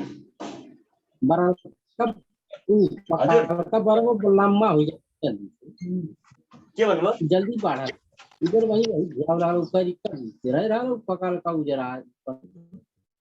तपाईले कता बोल्दै हुनुहुन्छ? मसँग बोल्दै हुनुहुन्छ कि मैले के बुझिन तपाईँको प्रश्न? ल मनमोहन अधिकारी भन्नुभयो सर? हजुर, मनमोहन अधिकारी 8औँमा। यो 8औँमा यहाँ खाली पहिलो दोस्रो तेस्रो चौथोसम्म भइहाल्यो, 5औँ पनि भयो, 6औँ 7औँ 8 खाली भयो नि त हैन। यहाँ म इन्डिया पनि याद गर्नुहोस्, म अधिकारी लो, त्यसपछि 9मा को त लोबाट हजुर के भयो? अधिकार भयो, अधिकारी भएन, अधिकारी। ल गुड, लोकेन्द्र बहादुर चन्द, लोकेन्द्र चन्द। ल हेर्नुहोस्, पहिलो चौथोसम्म भयो, 5औँ भयो, 6औँ 7औँ 8औँ 9औँ पनि भयो, 10औँ पनि भयो, गिरिजाप्रसाद कोइराला। बिचमा के छ त 11औँ 12औँ 13औँ 3टा खाली छ नि त। अब ससुरा हजुर, यसको यो मनमोहन अधिकारी अनि लोकेन्द्र बहादुर चन्दहरूको पोस्ट पनि के प्रधानमन्त्री नै हो? प्रधानमन्त्री है। म राजाको ठाउँमा राजा भनेर लेखिदिनै हाल्छु। ल हेर्नुहोस्, मनमोहन अधिकारी प्रधानमन्त्री, नेपालको पहिलो कम्युनिस्ट प्रधानमन्त्री मनमोहन अधिकारी, लोकेन्द्र बहादुर चन्द बैतडीका लोकेन्द्र बहादुर चन्द। हेर्नुहोस् है 9। त्यसपछि अब ससुरा भन्ने खाली छ नि त, 10 पछि 11 12 13मा यो ससुरा भन्ने हामीले पुरा गर्छौँ। 10औँमा चाहिँ के छ त, सबाट के सम्झिनु होला, सबाट चाहिँ शेरबहादुर देउवा भनेर सम्झिनु होला है। सबाट चाहिँ शेरबहादुर देउवा। 11औँ हुन्छ नि सर। हजुर सर 11औँ 10औँ त त्यही छ त, 6 7 10 न सर 10औँ लेख्नु भएको छ त।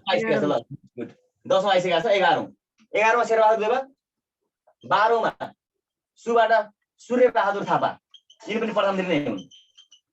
र 13औँमा राबाट के होला, राजा ज्ञानेन्द्र। ल हेर्नुहोस्, राजा ज्ञानेन्द्र। मलो ससुरा एमबीएस भनेको यो कसरी भने अलिकति ठ्याक्क एउटा तपाईँले ठ्याक्क प्याटर्नमा पढ्न सजिलो हुन्छ है, नघोक्नु होला, प्याटर्नमा पढ्नु होला। जस्तो पहिलोदेखि चौथोसम्म केही गाह्रो पनि भएन, 5औँमा कृष्णप्रसाद कोइराला कृष्णप्रसाद भट्टराई, 6औँ 7औँ भइहाल्यो। अब बिचमा के हो त 8 र 9 खाली भयो, यहाँ मलो भन्ने भर्ने, त्यसपछि 11औँ 12औँ 13औँ खाली भयो, त्यहाँ चाहिँ ससुरा भन्ने भर्नु पर्यो, ससुराको पुरा रूप हाम्रो चाहिँ बहादुर देव सूर्यबहादुर थापा राजा ज्ञानेन्द्र। अब 14औँ 15औँ आइसकेको छ, बाँकी भनेको 16औँ 17औँ त्यस एमबीएस भनेर भर्ने हो है, एमबीएस। अब म अलिकति माथितिर भेटाउँछु, ठाउँ पुगेन मलाई। अब यहाँबाट के होला, 13 14औँ हाम्रो चाहिँ 14औँ र 15औँ आइसक्यो। अब 16औँमा चाहिँ यहाँबाट के होला त, माधव कुमार नेवाल, माकुने माधव कुमार। 17औँमा बीबाट बाबुराम भट्टराई, डाक्टर बाबुराम भट्टराई। र 18औँमा को थियो त, यसबाट सुशील कोइराला, नेपालमा देखेर भएको थियो सुशील कोइराला। ल यसरी चाहिँ पहिलोदेखि 18औँ यसरी सोधेको छ। एकचोटि तल दिएका मध्ये चाहिँ प्रधानमन्त्री भएर पनि सार्क शिखर सम्मेलन सहभागी नपाउने प्रधानमन्त्री को हुन सोधेको छ। जस्तो केपी शर्मा ओली यहाँ सहभागी हुनु भएको छैन अहिलेसम्म, केपी शर्मा ओली सहभागी भएको छैनन्, पुष्पकमल दाहाल प्रचण्ड सहभागी भएको छन्, भएको छैनन्, झलनाथ खनाल सहभागी भएको छन्, भएको छैनन् है। प्रधानमन्त्री भएर पनि सहभागी हुन पाउने व्यक्तिहरूमा झलनाथ खनाल, पुष्पकमल दाहाल प्रचण्ड, केपी शर्मा ओली लगायतका नेताहरू चाहिँ प्रधानमन्त्री सहभागी हुन सकेका रहेनछन् अहिलेसम्म। यो कुरा चाहिँ ख्याल गर्नु है। पहिलोदेखि चौथोसम्म राजा वीरेन्द्र लगातार है। त्यसपछि पाँचौँमा चाहिँ कृष्णप्रसाद भट्टराई, पाँचौँ शिखर सम्मेलनदेखि बल्ल नेपालबाट चाहिँ प्रधानमन्त्री सहभागी हुन थालेका रहेछन् सार्क शिखर सम्मेलनमा। त्यो 6औँ 7औँ 10औँ 14औँ 15औँमा 5वटामा लगातार गिरिजाप्रसाद कोइराला। अनि बिचमा जुन ग्याप छ नि, यहाँ चाहिँ 8औँ र 9औँ ग्याप भयो, 11औँ 12औँ 13औँ ग्याप भयो, 16औँ 17औँ 18औँ ग्याप भयो। हो त्यो बिचमा चाहिँ मलो ससुरा एमबिएस भनेर भरिदिनु होला। मलो ससुरा एमबिएस, मनमोहन अधिकारी, लोकेन्द्र बहादुर चन्द, शेरबहादुर देउवा, सूर्यबहादुर थापा, राजा ज्ञानेन्द्र, माधव कुमार नेपाल, बाबुराम भट्टराई र सुशील कोइराला। अब 19औँ शिखर सम्मेलनमा अब कहिले हुन्छ, त्यतिखेर नेपालमा को प्रधानमन्त्री हुन्छन्, को सहभागी हुन्छन्, त्यो अब हेर्न बाँकी नै छ।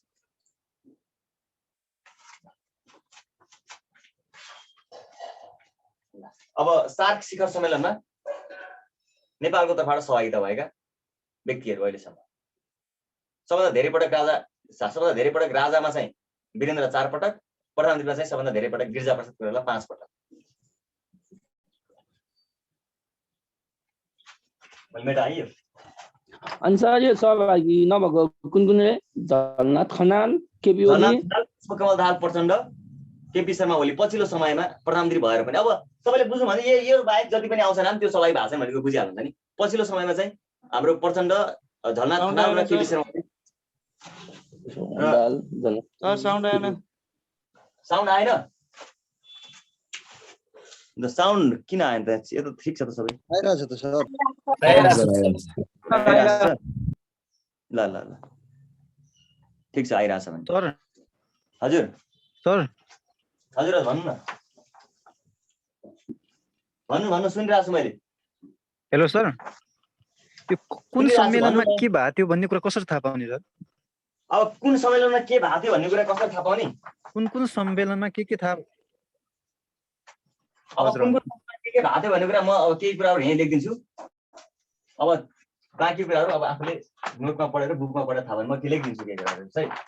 अब यसमा के छ महत्त्वपूर्ण केही कुराहरू, जस्तो अब तपाईँले चाहिँ अब सार्क शिखर सम्मेलन अब प्राय चाहिँ के गरिन्छ त, राजधानीमै आयोजना गर्ने गरिन्छ। प्राय जुन देशमा हुन्छ त्यो देशको राजधानी सहरमा आयोजना गरिन्छ। जस्तो नेपालमा 3टा सम्मेलन भएको छ, तेस्रो 11औँ 18औँ, त्यो 3टै सम्मेलन चाहिँ काठमाडौँमै आयोजना गरिएको छ। तर अहिलेसम्म चाहिँ 2टा सम्मेलन आयोजना के गरेको छ त, राजधानी भन्दा बाहिर आयोजना गरिएको छ। जम्मा 18वटा सम्मेलन मध्ये हेर्नुहोस् है। अब यसमा राजधानी भन्दा बाहिर, राजधानी भन्दा बाहिर आयोजना भएका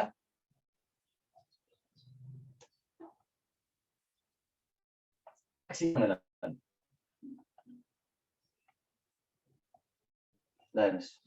कुन कुन हो? एउटा दोस्रो कुन हो त? 17औं है। दोस्रो र 17औं। दोस्रो कहाँ भएको थियो? भारतमा भएको थियो नि त। दोस्रो भनेको भारतको कुन ठाउँमा भएको थियो? बेङ्गलोरमा है। बेङ्गलोरमा भएको थियो। बेङ्गलोरमा भएको थियो। बेङ्गलोर।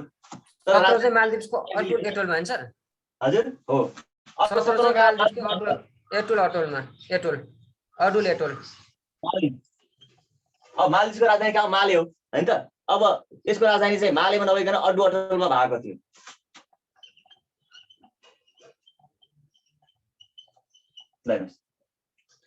अड्डु एटोल हो। यो चाहिँ राजधानी भन्दा बाहिर आयोजना गरेका 2टा। अरु बाँकी जति सबै छन् त्यो के छ, जुन देशमा भएको छ त्यही देशको राजधानीमा आयोजना गरेको छ। एउटा चाहिँ दोस्रो भनेको भारतमा भएको थियो, त्यो भारतको चाहिँ न्यू दिल्लीमा नभइकन बेङ्गलोरमा भएको थियो, राजधानी भन्दा बाहिर। र 17औं चाहिँ मालदिप्सको चाहिँ मालेमा नभइकन अड्डुमा भएको थियो। राजधानी भन्दा बाहिर आयोजना गरिएका सम्मेलन, राजधानी भन्दा बाहिर। त्यसपछि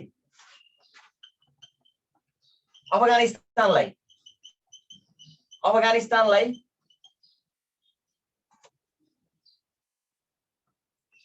सार्कको सदस्यता दिने निर्णय। अफगानिस्तानलाई चाहिँ सार्कको सदस्यता दिने निर्णय कुन सम्मेलनले गर्यो? कतिौं सम्मेलनले गरेको त? अफगानिस्तानलाई सार्कको सदस्यता दिने भनेर निर्णय कतिले गर्यो त? 13औं सम्मेलन है। यो हाम्रो कहाँ भएको छ?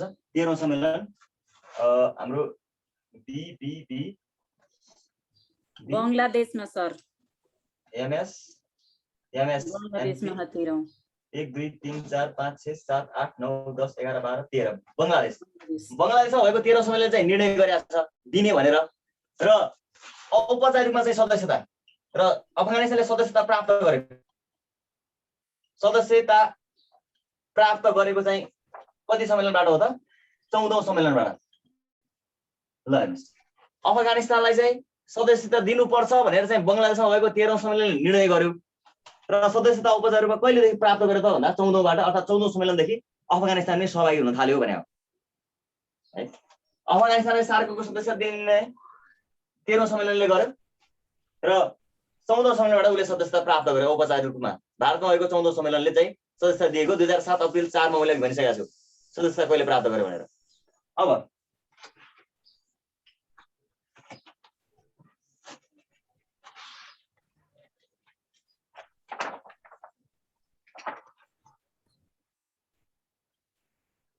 सार्क शिखर सम्मेलनको नारा राख्न सुरु। 17औं सम्मेलनबाट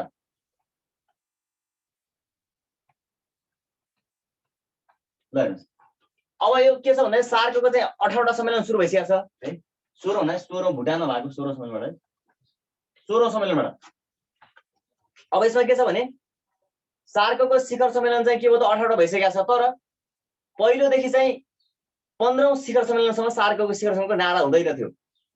तर 16औं सम्मेलन जुन भुटानमा भएको 16औं सम्मेलन छ, भुटानमा भएको 16औं सम्मेलन छ हो, त्यो भुटानमा भएको 16औं सम्मेलनदेखि के गर्न थाल्यो त? सार्कमा चाहिँ यो शिखर सम्मेलनको नारा तय गर्न थाल्यो। पहिलोपटक चाहिँ भुटानमा भएको सम्मेलनमा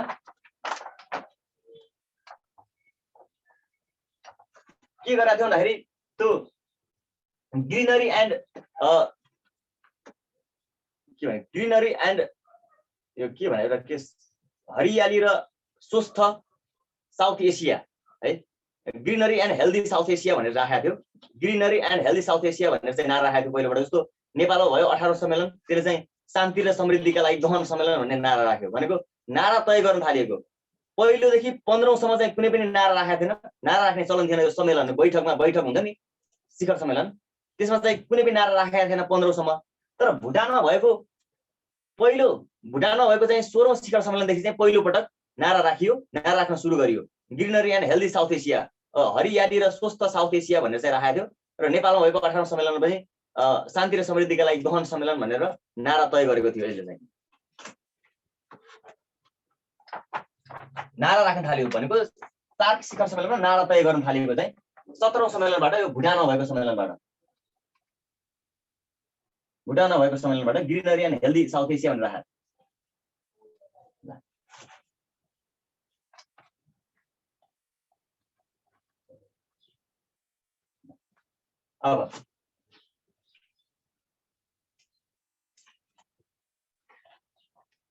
अब यसमा अब केही जुन कुराहरू भएको छ, अन्य केही कुरा छ महासचिवको विषयमा भएको छ। पहिला सुरुमा चाहिँ 2 वर्ष कार्यकाल हुन्थ्यो महासचिवको, त्यसपछि 3 वर्ष कार्यकाल बनाएको छ। अब त्यो कुन सम्मेलनले चाहिँ महासचिवको कार्यकाल 2 बाट 3 वर्ष बनाउने निर्णय गर्यो, त्यो कुराहरू अब जुन कुरा पढ्दाखेरि चाहिँ त्यो यसमा शिखर सम्मेलनको कुरा आउँछ, त्यो कुराहरूसँग जोडेर पनि पढ्नेछ। जस्तो महासचिवको कुरा हामीले त्यही महासचिव भित्रै आउँछ। महासचिवको कार्यकालको कुरा कहिलेदेखि कति बनाउने, कहिलेदेखि कार्यकाल थप्न थाल्यो, अब तपाईँको चाहिँ महासचिवको कार्यकाल चाहिँ कसरी नियुक्ति गर्ने, कसले नियुक्ति गर्ने लगायतका कुराहरू, महिलाको भाषा, त्यो कुराहरू पनि हामीले त्यहीसँग जोडेर हेर्नेछौँ। अब विभिन्न दशकहरू पनि मनाएको छ, त्यो सार्कले मनाएका वर्षहरू छन्, विभिन्न दशकहरू मनाएका छन्। जस्तो अब सार्कले चाहिँ 2014मा भएको नेपालमा भएको 18औं शिखर सम्मेलनले चाहिँ 2016लाई चाहिँ सार्क सांस्कृतिक सम्पदा वर्ष मनाउने निर्णय गरेको थियो भनेर मनाइ पनि सक्यो। 2016लाई सार्क सांस्कृतिक सम्पदा वर्ष मनाउने निर्णय गरेको थियो र त्यो वर्ष मनाइ पनि सकेको छ। र आगामी सम्मेलन चाहिँ पाकिस्तानमा गर्ने निर्णय, त्यसपछि 2030 सम्ममा चाहिँ सार्क राष्ट्रबाट चाहिँ HIV एड्स र क्षयरोगको प्रकोप अन्त्य गर्ने, त्यसपछि तपाईँको चाहिँ सार्क राष्ट्रबाट चाहिँ सार्क राष्ट्रलाई चाहिँ एउटा दिगो उत्पादन र दिगो उपभोगको चाहिँ क्षेत्रमा अर्थात् उत्पादनमूलक क्षेत्रमा चाहिँ लगानी गर्ने सार्क राष्ट्रमा अब गरिब हटाउनलाई तपाईँको चाहिँ खाद्य ब्याङ्कहरू स्थापना गर्ने कुराहरू गरेका छ विभिन्न सम्मेलनहरूले। त्यसपछि तपाईँको चाहिँ यसमा एउटा नेपालले चाहिँ एकचोटि चीनलाई पनि सार्कको सदस्यता दिनुपर्छ भनेर प्रस्ताव गरेको थियो। यस्तो सोधेको छ, चीनलाई पनि सार्कको सदस्यता बनाउनुपर्छ भनेर प्रस्ताव गर्ने देश कुन हो भनेर भनेको थियो है। नेपालले प्रस्ताव गरेको थियो, तर त्यसलाई चाहिँ स्वीकार गरेन भारतले। विशेष गरेर भारतले स्वीकार नगरेपछि चीनले चाहिँ सदस्यता प्राप्त गर्न सकेन। चीनलाई सार्कको सदस्य राष्ट्र बनाउनुपर्छ भनेर प्रस्ताव गर्ने देश नेपाल हो। नेपालले चाहिँ प्रस्ताव गर्यो र त्यसलाई चाहिँ पारित गर्न सक्यो।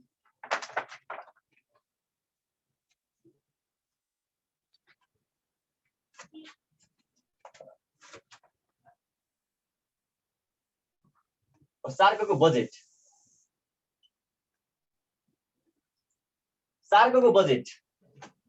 सार्कको बजेटको बारेमा धारा 9 मा उल्लेख गरेको छ वित्तीय व्यवस्था भनेको छ मैले अघि है। अब बजेट भनेको सानो गाउँघरबाट सानो क्लब चलाउनको लागि पैसा चाहिन्छ, यति ठुलो सङ्गठन चलाउनको लागि पैसा चाहिन्छ है सर। हजुर, अनि अफगानिस्तानलाई सार्क सङ्गठनमा आबद्ध गर्ने राष्ट्र कुन हो? अब राष्ट्र त्यो एउटा मात्र राष्ट्रलाई आबद्ध गर्ने कुरो हुँदैन। अब के छ भन्दाखेरि सबभन्दा पहिला के हुनुपर्छ भन्दा यो पर्यवेक्षक राष्ट्र अब्जर्भर कन्ट्रीको रूपमा काम गर्नुपर्छ सदस्य हुनुको लागि। जस्तो अहिले सार्कको पर्यवेक्षक राष्ट्र 9वटा छन् है। पर्यवेक्षक अब्जर्भर कन्ट्रीको रूपमा काम गर्नुपर्छ। पर्यवेक्षक भनेको सार्कलाई नजिकबाट निहाल्ने राष्ट्रहरू, विभिन्न बैठकहरूमा सहभागी हुने राष्ट्रहरू हुन्। पहिला चाहिँ के हुनुपर्छ त पर्यवेक्षक राष्ट्रको रूपमा काम गर्नुपर्छ। अनि पर्यवेक्षक राष्ट्रको रूपमा काम गरिसकेपछि उसले चाहिँ त्यो पर्यवेक्षक राष्ट्रमा भएको देशलाई चाहिँ सदस्य बन्ने इच्छा भयो भने उसले चाहिँ प्रस्ताव राख्न सक्छ।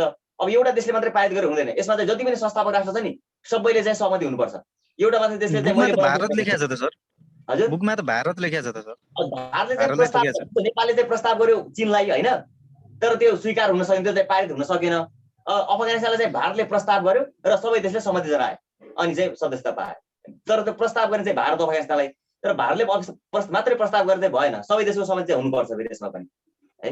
एउटा देशले मात्रै प्रस्ताव गरेर हुँदैन। जस्तो नेपालले मात्रै प्रस्ताव चीनलाई गर्यो, अब चीनलाई चाहिँ भारतले विशेष गरी रोक्यो, किनभने अब चीन आएपछि सार्कमा चाहिँ अब चीन शक्तिशाली हुनसक्छ, आफू चाहिँ अलिकति छायामा पर्न सक्छु भन्ने हिसाबले चाहिँ भारतले रोक्यो। अरू देशले पनि स्वीकार गर्नु पर्यो नि त सर? हो, अरू देशले स्वीकार चाहिँ गर्नु पर्यो। अब सार्कको बजेट, धारा 9 मा सार्कको बजेटको बारेमा व्यवस्था गरेको छ वित्तीय व्यवस्था। अब सार्क चलाउनलाई पैसा चाहियो, पैसा कसरी व्यवस्थापन गरे त? अब चाहिँ सार्कको बडापत्रमा कुन देशले कति % बजेट बेहोर्ने भन्ने कुरो छुट्याइदिएको छ। त्यसमा चाहिँ सबैभन्दा धेरै चाहिँ भारतले बेहोर्छ 30.32% बेहोर, 30.32% बजेट। दोस्रोमा पाकिस्तानले चाहिँ 22.52। मेरो भोइस नै आइरहेछ मलाई। ल, पाकिस्तानले चाहिँ 22.52, नेपालले 10.72, श्रीलङ्का नेपालको सेम छ 10.72 नै हो। त्यसपछि बङ्गलादेश नेपाल श्रीलङ्का सबैको 10.72, हेर्दा तिनटाको सेम रहेछ, गाह्रो छैन। त्यसपछि भुटान 5%, मालदिभ्स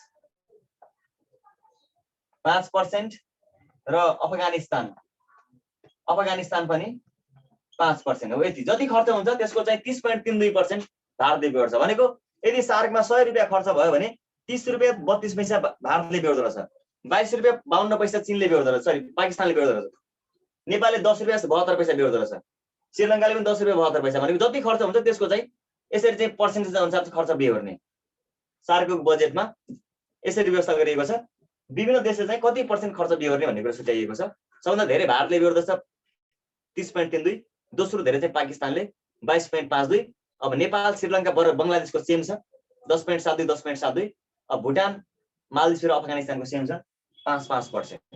सार्कको बजेटमा भारत र पाकिस्तानले मात्र त्यो बढी गर्नुको कारण किन हो सर? उनीहरूको भारत र पाकिस्तानको उनीहरूले गर्ने भन्दा उनीहरूको मेन कुरो भनेको आर्थिक अवस्थाले पनि, फेरि त्यतिखेरको आर्थिक अवस्थाले पनि हो। अब उनीहरूले चाहिँ बेहोर्न सक्ने क्षमताको आधारमै उनीहरूको चाहिँ अब आर्थिक आकार कस्तो छ, उनीहरूको कुल गृहस्थ उत्पादन के छ, कति छ उनीहरूको अन्य देशहरू भन्दा। हजुर,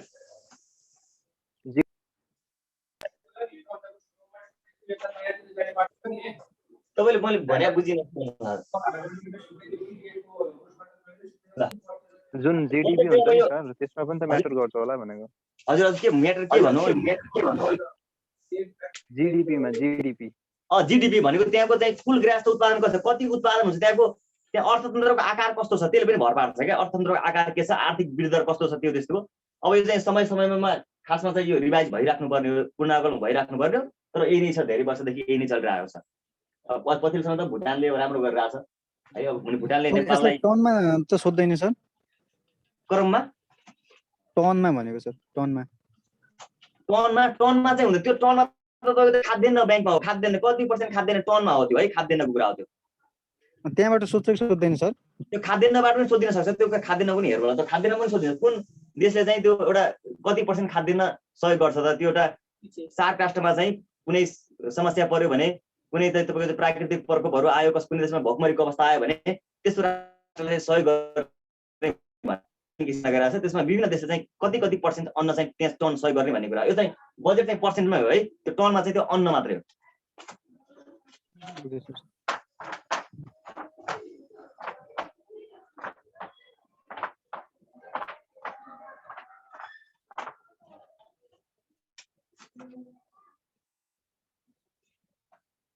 सार्कका पर्यवेक्षक राष्ट्रहरू, पर्यवेक्षक राष्ट्र। अब सार्कका पर्यवेक्षक राष्ट्र अघि पनि कुरा आइहाल्यो, मैले त्यसै लेखिदिन थालेँ।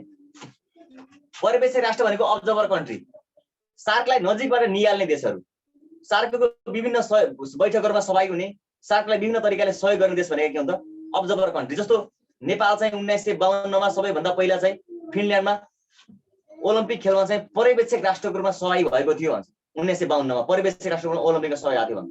त्यो भनेको के हो त भन्दा नेपाल खेल्न गएको, हेर्न गएको, बुझ्न गएको, कस्तो रहेछ त्यो ओलम्पिक भनेको, कसरी खेल्दो रहेछ भनेर बुझ्न गएको। त्यस्तै अब्जर्भर कन्ट्री भनेको के हो त सार्कलाई नजिकबाट निहाल्ने, नजिकबाट बुझ्ने, विभिन्न सहयोग गर्ने राष्ट्र भनेका सार्कका अब्जर्भर कन्ट्री हुन्। अब तँलाई यदि भोलि त सबैको सार्क राष्ट्रमा अन्य कुनै सदस्य राष्ट्र थपिन्छ भने अब्जर्भर कन्ट्रीबाटै थपिन्छ। जस्तो नेपालले पनि पहिला बिमस्टेकको सदस्य हुनुभन्दा पहिला चाहिँ 1998 देखि चाहिँ के गरेको थियो त पर्यवेक्षक राष्ट्रको रूपमा काम गरेको थियो। पछि 2004 मा मात्रै नेपालले पछि बिमस्टेकको सदस्यता प्राप्त गर्यो। अब सार्कका पर्यवेक्षक राष्ट्र कतिवटा छन् त 9 वटा छन्, 8 वटा देश र एउटा संस्था गरेर 9 वटा छन्। त्यो के हो त भन्दा जाइका मामु दक्षिण कोरियामा,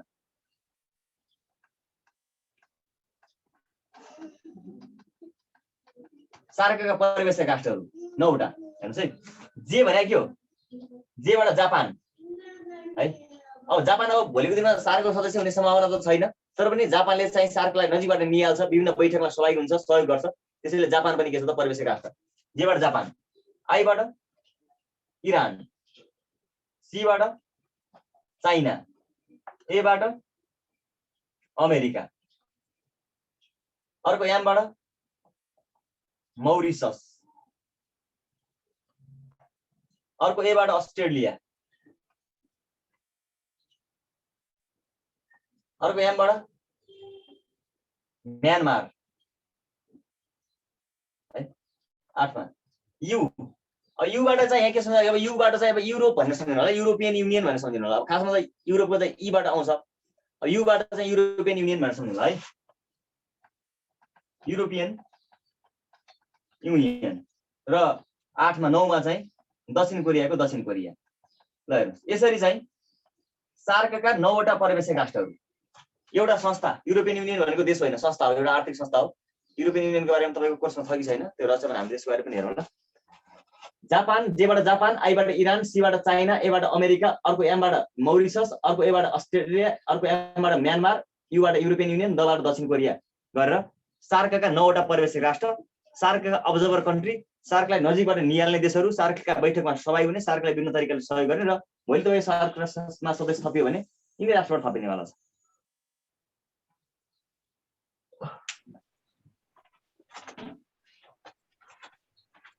सार्कका पर्यवेक्षक राष्ट्र, जाइका मामु दक्षिण कोरियामा Japan, Iran, China, America, Myanmar, Australia, Mauritius, European Union र दक्षिण कोरिया। युबाट युरोप सम्झिनुहोस् है, मैले पनि भने। संस्था भनेको फेरि कुन हो त सर? यो युरोपियन युनियन भने संस्था हो, आर्थिक संस्था, देश होइन युरोपियन युनियन। यिनीहरू चाहिँ अप्रत्यक्ष रूपमा सहभागी हुने भयो है सर? अब भनेको अब विभिन्न बैठकहरूमा सहभागी हुने, सार्कलाई सल्लाह सुझाव दिने भए, सहयोग गर्ने भए, बैठकहरूमा सहभागी हुने भए। तर अब भोलिको दिन अमेरिका सार्कको सदस्य बन्न सक्छ भन्ने सम्भावना छैन, अस्ट्रेलिया सदस्य बन्ला भन्ने सक्छ, किनभने यसको भूगोल पनि मिल्दैन। अब यिनीहरू यस्तो गरिब संस्थामा आउन पनि चाहँदैनन्। तर के हो त, नजिक सहयोग गर्ने चाहिँ हो, यिनीहरू बिना सुझावहरू दिने त्यही काम मात्रै गर्ने हो। एउटा चाहिँ अब्जर्भर कन्ट्रीको रूपमा रेखदेख गर्ने कन्ट्रीको रूपमा रहेका छन् यिनीहरू।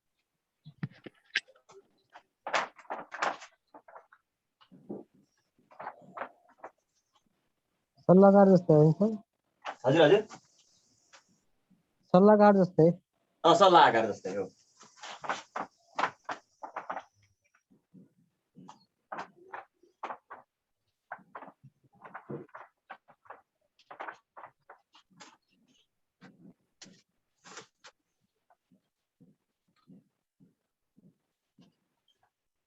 सार्क सचिवालय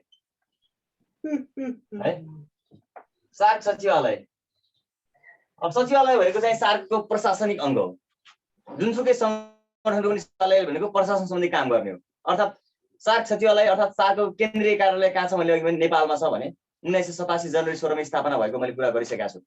त्यो सार्कको त्यो केन्द्रीय कार्यालय नै के हो त, सार्कको सचिवालय हो, अर्थात् महासचिव बस्ने ठाउँ। सार्कमा चाहिँ जुनसुकै देशको चाहिँ महासचिव भए पनि उसले आएर काम गर्ने ठाउँ कहाँ हो त, नेपालमै हो, किनभने हेडक्वार्टर नेपालमै छ। बिमस्टेकको कहाँ छ, बङ्गलादेशमा छ। जुनसुकै देशको महासचिव भए पनि उसले काम गर्नुपर्ने कहाँ हो त, बङ्गलादेशमा गएर काम गर्नुपर्छ। जस्तो युएनको कहाँ छ, अमेरिका न्युयोर्कमा छ। जुनसुकै देशको चाहिँ युएनको महासचिव भए पनि उसले काम गर्नुपर्ने कहाँ हो त, अमेरिकामा गएर काम गर्नुपर्ने कार्यालय त्यही छ। अब यसमा पनि तपाईँको चाहिँ जसरी तपाईँको चाहिँ यो शिखर सम्मेलन आयोजना गर्दाखेरि चाहिँ अल्फाबेटिकल अर्डर अनुसार चाहिँ क्रमै अनुसार चाहिँ सम्मेलन आयोजना गर्थ्यो नि, यसमा महासचिव पनि कसरी नियुक्ति गरिन्छ त, प्रत्येक देशको सार्क सदस्य सार्कका सदस्य राष्ट्रहरूको चाहिँ नामको अल्फाबेटिकल अर्डर अनुसार चाहिँ महासचिवहरू चुनिन्छ।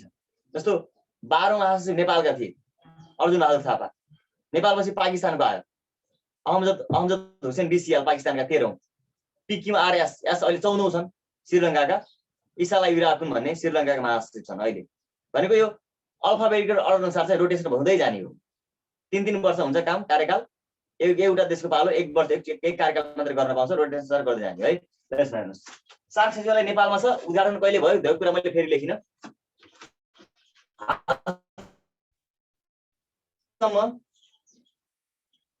सार्कमा 14 जना महासचिव भएका छन्।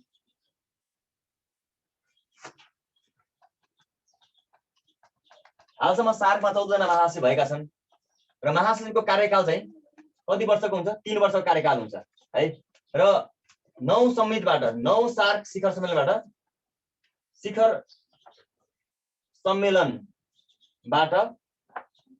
2 वर्षबाट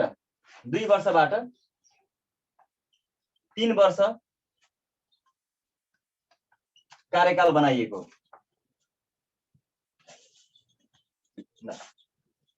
सार्कको चाहिँ 9 शिखर सम्मेलनले चाहिँ के गर्यो त, महासचिवको कार्यकाल पहिला सुरुमा स्थापना हुने बेलामा जब थियो नि त्यतिखेर चाहिँ 2 वर्ष मात्रै कार्यकाल थियो। तर 9th समिटबाट के गर्यो त, सार्कको महासचिवको कार्यकाल 2 वर्षबाट 3 वर्ष बनाएको। 3 वर्षको कार्यकाल कहिलेबाट, 9 शिखर सम्मेलनबाट बनाएको रहेछ। 14 जना महासचिव भइसकेका छन् अहिलेसम्म। र सार्कको पहिलो महासचिव कुन देशका होलान्, बङ्गलादेशका अबुल हसन बङ्गलादेश। ल एकचोटि के प्रश्न सोध्यो म तपाईँलाई सोध्छु हेर्नुहोस् है, सार्कको महासचिवको नियुक्ति कसले गर्छ भनेर सोधेको छ, कसले गर्छ सार्कको महासचिवको नियुक्ति? सार्कको महासचिवको नियुक्ति कसले गर्छ सोधेको प्रश्न हो यो लोकसेवा आयोगमा। सार्कको महासचिव सार्क मन्त्री परिषदले है। सार्क मन्त्री परिषद भने के हो त, त्यसमा चाहिँ सार्क राष्ट्रका चाहिँ 8वटा देशका चाहिँ को हुन्छ त विदेश मन्त्रीहरूको, अघि सार्क मन्त्री परिषद भनेर लेखिसक्नु भएको छ, कति धारा कतिमा 4-5मा लेख्नु भएको छ। सार्क मन्त्री परिषद उसिरा मस्था म मन्त्री परिषद भनेको थिएँ नि मैले हो। सार्कको मन्त्री परिषदलाई नियुक्ति गर्ने, जस्तो भनेको अब नेपालको पाला है, नेपालले चाहिँ आफ्नो तर्फबाट चाहिँ महासचिव पठाउँछ, त त्यो महासचिवले नियुक्ति कसले दिन्छ त, सार्क मन्त्री परिषद। सार्क मन्त्री परिषदमा को हुन्छन् त, 8वटै सार्क राष्ट्रका परराष्ट्र मन्त्रीहरू हुन्छ। र सार्कको महासचिवलाई सार्क मन्त्री परिषदले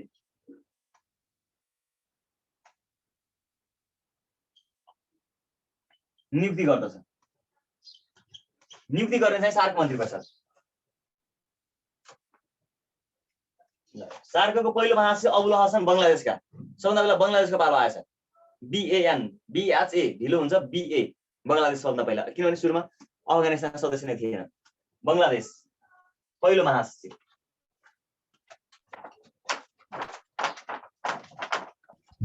सर हालको महासचिव को हो? ल म हालको महासचिवमा आउँछु एकछिन है। र नेपालबाट सार्कको महासचिव हुने पहिलो व्यक्ति, नेपालबाट सार्कको महासचिव हुने पहिलो व्यक्ति को हुन् त? यादव कान्त सिलवाल नेपालबाट सार्कको महासचिव हुने पहिलो व्यक्ति। नेपालको चाहिँ कति नम्बर पालो आएछ त? चौथो नम्बर पालो आएछ। नेपालबाट सार्कको महासचिव हुने पहिलो तर सार्कको चौथो यादव कान्त सिलवाल। नेपालको चाहिँ 4 नम्बरमा 3 जना महासचिव भइसकेपछि चौथो नम्बरमा नेपालको पालो आएछ। यादव कान्त सिलवाल सार्कको महासचिव हुने पहिलो नेपाली।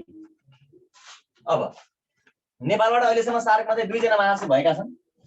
एउटा चाहिँ यादव कान्त सिलवाल र नेपालबाट सार्कको महासचिव हुने दोस्रो व्यक्ति को हुन् त?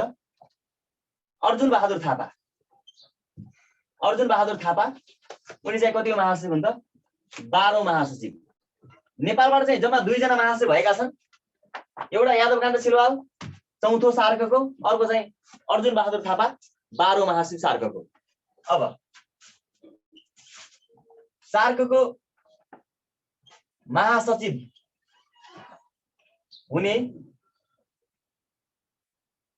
एक मात्र महिला, सार्कको महासचिव हुने एक मात्र महिला। अहिलेसम्म सार्कमा 14 जना महासचिव भएका छन्। त्यो 14 जना महासचिव मध्ये एउटा मात्रै महिला महासचिव छन्। तिनी को हुन् त?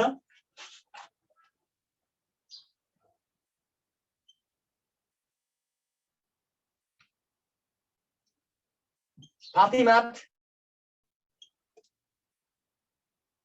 धिएना सैयद। के सर? फातिमात धिएना सैयद कुन देशकी हुँदैन? मालदिप्सकी हुन्। कतिौं महासचिव हुँदैन? 10औं महासचिव है। फातिमात धिएना सैयद मालदिप्सकी फातिमा धिएना सैयद चाहिँ सार्कको महासचिव हुने पहिलो महिला र एकमात्र महिला अहिलेसम्म।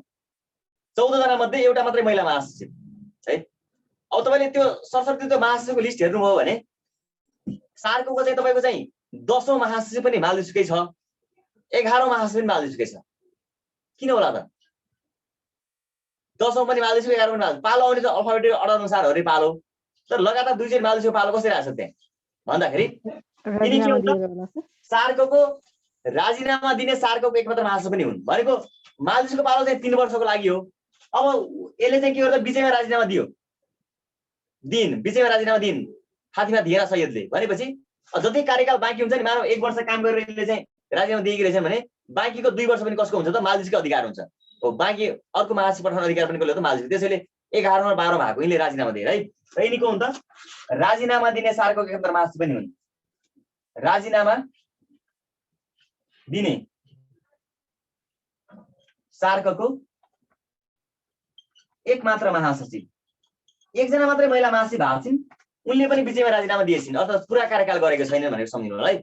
सार्कको एकमात्र महासचिव महिला र उनले पनि बिचैमा कार्यकाल छोडेकी छन्।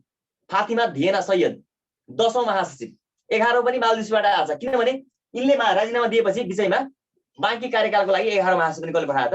मालदिप्सले पठायो। त्यसैले 10औं र 11औं कहाँबाट छ? मालदिप्सबाट छ। सार्कको एकमात्र महासचिव र एकमात्र महिला महासचिव अहिलेसम्म, र राजीनामा दिने पनि एकमात्र, बिचैमा कार्यकाल पुरा नगरेर छोड्ने पनि एकमात्र महासचिव। नाम के भन्नुभयो सर? त्यति नै नाम छ। फातिमात धिएना सैयद। फातिमात धिएना सैयद।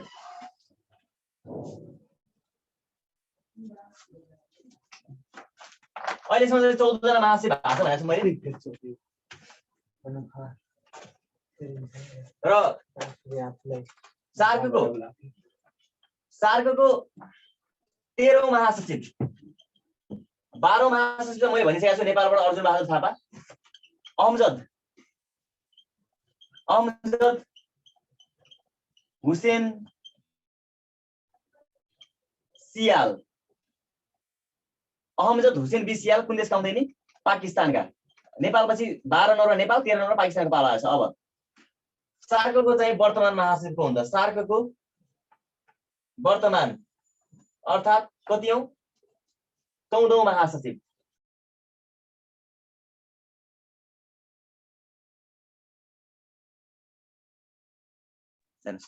सार्कको वर्तमान महासचिव सुनिरहनु भएको छ? सार्कको वर्तमान महासचिव अर्थात् 14औं महासचिव चाहिँ इसाला विराकुन।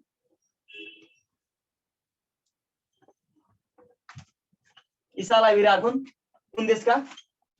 श्रीलङ्काका। पाकिस्तानपछि पाला कसको आउँछ? श्रीलङ्काको। PQRS श्रीलङ्काको। र उनी चाहिँ कहिलेदेखि महासचिव भएका छन् त? 2020 मार्च 1 देखि है। 2020 को मार्च 1, 2021 को मार्च 1, 2022 को मार्च 1, 2023 को मार्च 1। 2023 को फेब्रुअरी अन्तिमसम्मको हुन्छ त यिनै इसाला विराकुन, श्रीलङ्काका इसाला विराकुन चाहिँ सार्कको महासचिव रहनेछन् है। अब सार्कको सचिवालयको चाहिँ आधिकारिक ल्याङ्ग्वेज भनेको चाहिँ इङ्ग्लिस हो, औपचारिक भाषा भनेको इङ्ग्लिस हो। र सार्क सचिवालयबाट है, सार्क सचिवालयबाट मासिक रूपमा प्रकाशित हुने पत्रिकाको नाम के हो त? स्पेक्ट्रम। स्पेक्ट्रम भनेको सार्क सचिवालयबाट मासिक रूपमा प्रकाशित हुने पत्रिकाको नाम चाहिँ स्पेक्ट्रम है। स्पेक्ट्रम। ओके ल, यो आज हामीले चाहिँ यो सचिवालयसम्म मात्रै पढाएको छ है। मेरो अफिसबाट फोन आएको आई गरौँ, मैले फोन रिप्लाई गर्नुपर्छ अफिसमा पर्छु। ल हस्, थ्याङ्क यू सबैलाई। अब म चाहिँ अलिक छिटो बोल्ने बानी छ मेरो हैन। धेरै ठाउँमा पढाउनु बेला सर छिटो बोल्नु भन्नुहुन्छ। अब छिटो बोल्नु, छिटो भाषा पनि भन्नु। अब ढिलो मैले दोहोऱ्याएर बोलिरहेको छु। ढिलो बोल्ने बानी धेरै गर्नु थालिसक्यो, तर ढिलो चाहिँ बोल्न सकेको छैन। तर दोहोऱ्याएर चाहिँ भन्ने बानी चाहिँ छ। तर लोकसेवा पढ्न एउटा क्वेशन। हजुर सर एउटा क्वेशन, राष्ट्रिय चरा नभएको सार्क राष्ट्र कुन हो? के भएको? राष्ट्रिय चरा नभएको सार्क राष्ट्र। राष्ट्रिय चरा नभएको, नदी नभएको सार्क राष्ट्र चाहिँ मालदिप्स भन्छौँ हैन हामीले। मालदिप्सको बारेमा पनि अब हेरौँला। अब यसमा के छ भने अलिक छिटो बोल्ने बानी छ मेरो। अब दोहोऱ्याइ भन्छु। अब त्यो नबुझेको कुरा सोधिहाल्नुलाई पैसा तिरेर पढ्न आउनु भएको छ। मजाले नजानेको कुरा, नबुझेको कुरा सोध्ने हो है। अनि सर यो सार्कको घोषणा गरेका वर्षहरू यो पनि बाँकी नै छ त? हजुर, सार्क त बाँकी नै छ। सार्क त सकिएको भनेको छैन मैले। सार्क बाँकी नै छ है। सार्कको धेरै कुरा पढ्न बाँकी छ। सार्कको तपाईँको चाहिँ बडापत्रमा हस्ताक्षर गर्ने व्यक्तिहरू पढ्न बाँकी छ। को राजाले हस्ताक्षर गरेको छ? हजुर के भन्छ अरे अब यसमा के सार्कमा 14 जना महासचिव भए त अहिलेसम्ममा। 14 जनामा सबैभन्दा धेरै महासचिव हुने देश कुन हो भने त्यसरी सोध्दैन? अब त्यसरी त्यो धेरै महासचिव हुने देश कुन हो भनेर तपाईँले चाहिँ अल्फाबेटिकल अर्डर अनुसार नै आउने हो पालो होइन। अहिलेसम्म चाहिँ अब सबभन्दा धेरै पटक गर्ने भनेको बङ्गलादेशले 3 चोटि गरेको छ। अब 3 चोटि गर्ने भारत पनि छ। त्यसमा अब धेरै पटक भन्ने चाहिँ त्यस्तो अब छैन। त्यस्तो सम्मेलन, शिखर सम्मेलन छ नि, त्यही अनुसार नै गर्दै आउने हो। अब त्यसमा धेरै पटक त्यस्तो कुरा त्यस्तो सोधेको छैन। तर पनि त्यो महासचिवको लिस्ट, 14 जना महासचिवको लिस्ट र कुनबाट भएको भन्ने कुरा हालिदिइसकेपछि त्यसमा तपाईँले छुट्याउन सकिहाल्नुहुन्छ। सर सार्क लोगोको डिजाइनर को हुन्? सार्कको लोगो शैलेन्द्र महर्जन है। बाँकी छ, सार्क सकिया छैन। सार्कको धेरै कुरा पढ्न बाँकी छ। शैलेन्द्र महर्जनले सार्कको लोगो डिजाइनर गरेका थिए। सार्कको चाहिँ हाम्रो नमुना गाउँको रूपमा चाहिँ हाम्रो लमजुङको घले गाउँलाई चिन्छौँ। सार्कमा चाहिँ 3 वटा देश ल्यान्ड लक कन्ट्री छ, 2टा वाटर लक कन्ट्री छ। थुप्रै कुरा पढ्न बाँकी छ सार्कमा। त्यसलाई चाहिँ हामीले नेक्स्ट क्लासमा हेर्छौँ। आजलाई चाहिँ यति गर्छौँ है। यहाँबाट कति मार्क्स आउँछ सर? सार्कबाट कति मार्क्स? सार्क यो अन्तर्राष्ट्रिय संस्थाबाट त तपाईँलाई चाहिँ 2टादेखि 3टा प्रश्न सोध्ने भनेको छ है। अन्तर्राष्ट्रिय संस्था जीकेमा चाहिँ असैलाई चाहिँ 25वटा क्वेसन आउँछ गरे। त्यसमा 2टादेखि 3टासम्म प्रश्न आएको छ। त्यसैले अब सार्कबाट मात्रै होइन कि shark, UNO, BIMSTEC, Interpol, NATO सबै पढेपछि मात्रै 3टा प्रश्न आउने है। हस्, थ्याङ्क यू सबैलाई है। सर डेली सर धन्यवाद हजुर। साथीहरू अबको क्लास आइतबार हुन्छ। अहिले हामीले शनिबारलाई चाहिँ अब तपाईँहरूलाई आफ्नो सेल्फ स्टडीको लागि छुट्या छौँ। अब हप्ताभरिको के छ अनि त्यसपछि सरहरूलाई सोध्नुपर्ने विषयहरू तयार गर्नु होला। र मैले साथीहरूलाई अब फेरि पनि दोहोऱ्याए, फी नतिर्ने साथीहरूले आज गर्नु होला। आइतबारदेखि हामी 100% एडमिट गर्दैनौँ फी नतिर्ने साथी। कोही त्यस्तो बाध्यतामा पर्नुभयो भने हामीलाई अफिसको नम्बरमा मोबाइल नम्बरमा गर्नु होला, नत्र भने इन्ट्री चाहिँ हुँदैन। ल यति भन्दै मैले साथीहरूलाई गुड बाई भने, केही छ भने भन्नु होला, नभए अब सबै आफ्नो काममा व्यस्त हुनुहुन्छ, लाग्नु होला। हजुर हजुर हामीले रुटिन पाए हुन्थ्यो के? रुटिन आउँछ, भोलि आउँछ तपाईँलाई रुटिन। अब मैले त्यहाँ इतिहासमा नि हालिदिएको छु, आइतबार सोमबार मैले उसमा पनि फेसबुक पेजमा नि हिजो पनि हालिदिएको छु। तपाईँले त्यो फेसबुक पेज हेर्नु होला। आइतबार सोमबार सामान्य ज्ञान, मङ्गलबार बुधबार आइक्यू र बिहिबार शुक्रबार इङ्ग्लिस भनेर हालेको छु। अब विशेष परिस्थितिमा चेन्ज हुन्छ, तपाईँहरूले फेसबुक पेज चाहिँ अपडेट गर्दै गर्नु होला। अनि हामी ग्रुपमा जोइन हुनुहोस्। ग्रुपमा जोइन भएपछि त्यसमा पनि उ गर्छौँ। असै इन्सपेक्टर ग्रुप छ चाणक्यको, त्यसमा जोइन भएपछि त्यसमा पनि हालिदिन्छौँ। सर हाम्रो नोटहरू कसरी प्राप्त हुन्छ सर? के अरे हजुर? यसको नोटहरू हामीलाई कसरी प्राप्त हुन्छ सर? नोट यसो गरौँ न, नोटको लागि केही अप्ठ्यारो छैन। तपाईँहरूले हामीलाई जिमेल पठाइदिनु होला। तपाईँहरूको इमेल एड्रेस जे छ त्यसमा हामी नोट पठाइदिन्छौँ। अब यहाँ काठमाडौँभित्रै हुने साथीहरू आएर पेन ड्राइभमा लिनुभए पनि हुन्छ, नहुने साथीहरूले हामीलाई जिमेल एड्रेसहरू दिनुहोस्, हामी त्यसमा पठाइदिन्छौँ। र यो नोट दैनिक हामी पठाइदिँदैनौँ, त्यो कोर्स सकेपछि नि हामी पठाइदिन्छौँ। जस्तो अब जिकेको यो सङ्घ संस्था सम्बन्धी सकेपछि हामी त्यो नोट पठाइदिन्छौँ। सर यो नोटहरू पहिले तयारी भइसकेको छ कि कसो सर? हजुर नोटहरू पहिले तयारी छैन, नोटहरू तयारी छैन। सरहरूले पढाएपछि त्यो कोर्स पढाइसकेपछि हामीलाई नोट दिनुहुन्छ, अनि हामी त्यसपछि तपाईँहरूलाई प्रोभाइड गर्ने हो। फी बारे भनिदिनु अलिकति। हजुर भन्नुहोस् न, के भन्नु खोज्नु भएको मैले बुझेन। फी बारेमा भनिदिनु न अलिअलि। फीको बारेमा? हेलो हजुर सर, हजुर फीको बारेमा। फीको यस्तो छ। अब साथीहरूलाई अब कतिपय साथी नयाँ अब सरी त्यसको लागि। अब फीको हामीले असैहरूको 7,000 गरेका छौँ। अब यो 75 दिनको कोर्स हो। इन्सपेक्टरहरूको 90 दिनको कोर्स हो। हामीले 10,000 गरेका छौँ। र नसक्ने साथीहरूले अहिले 50%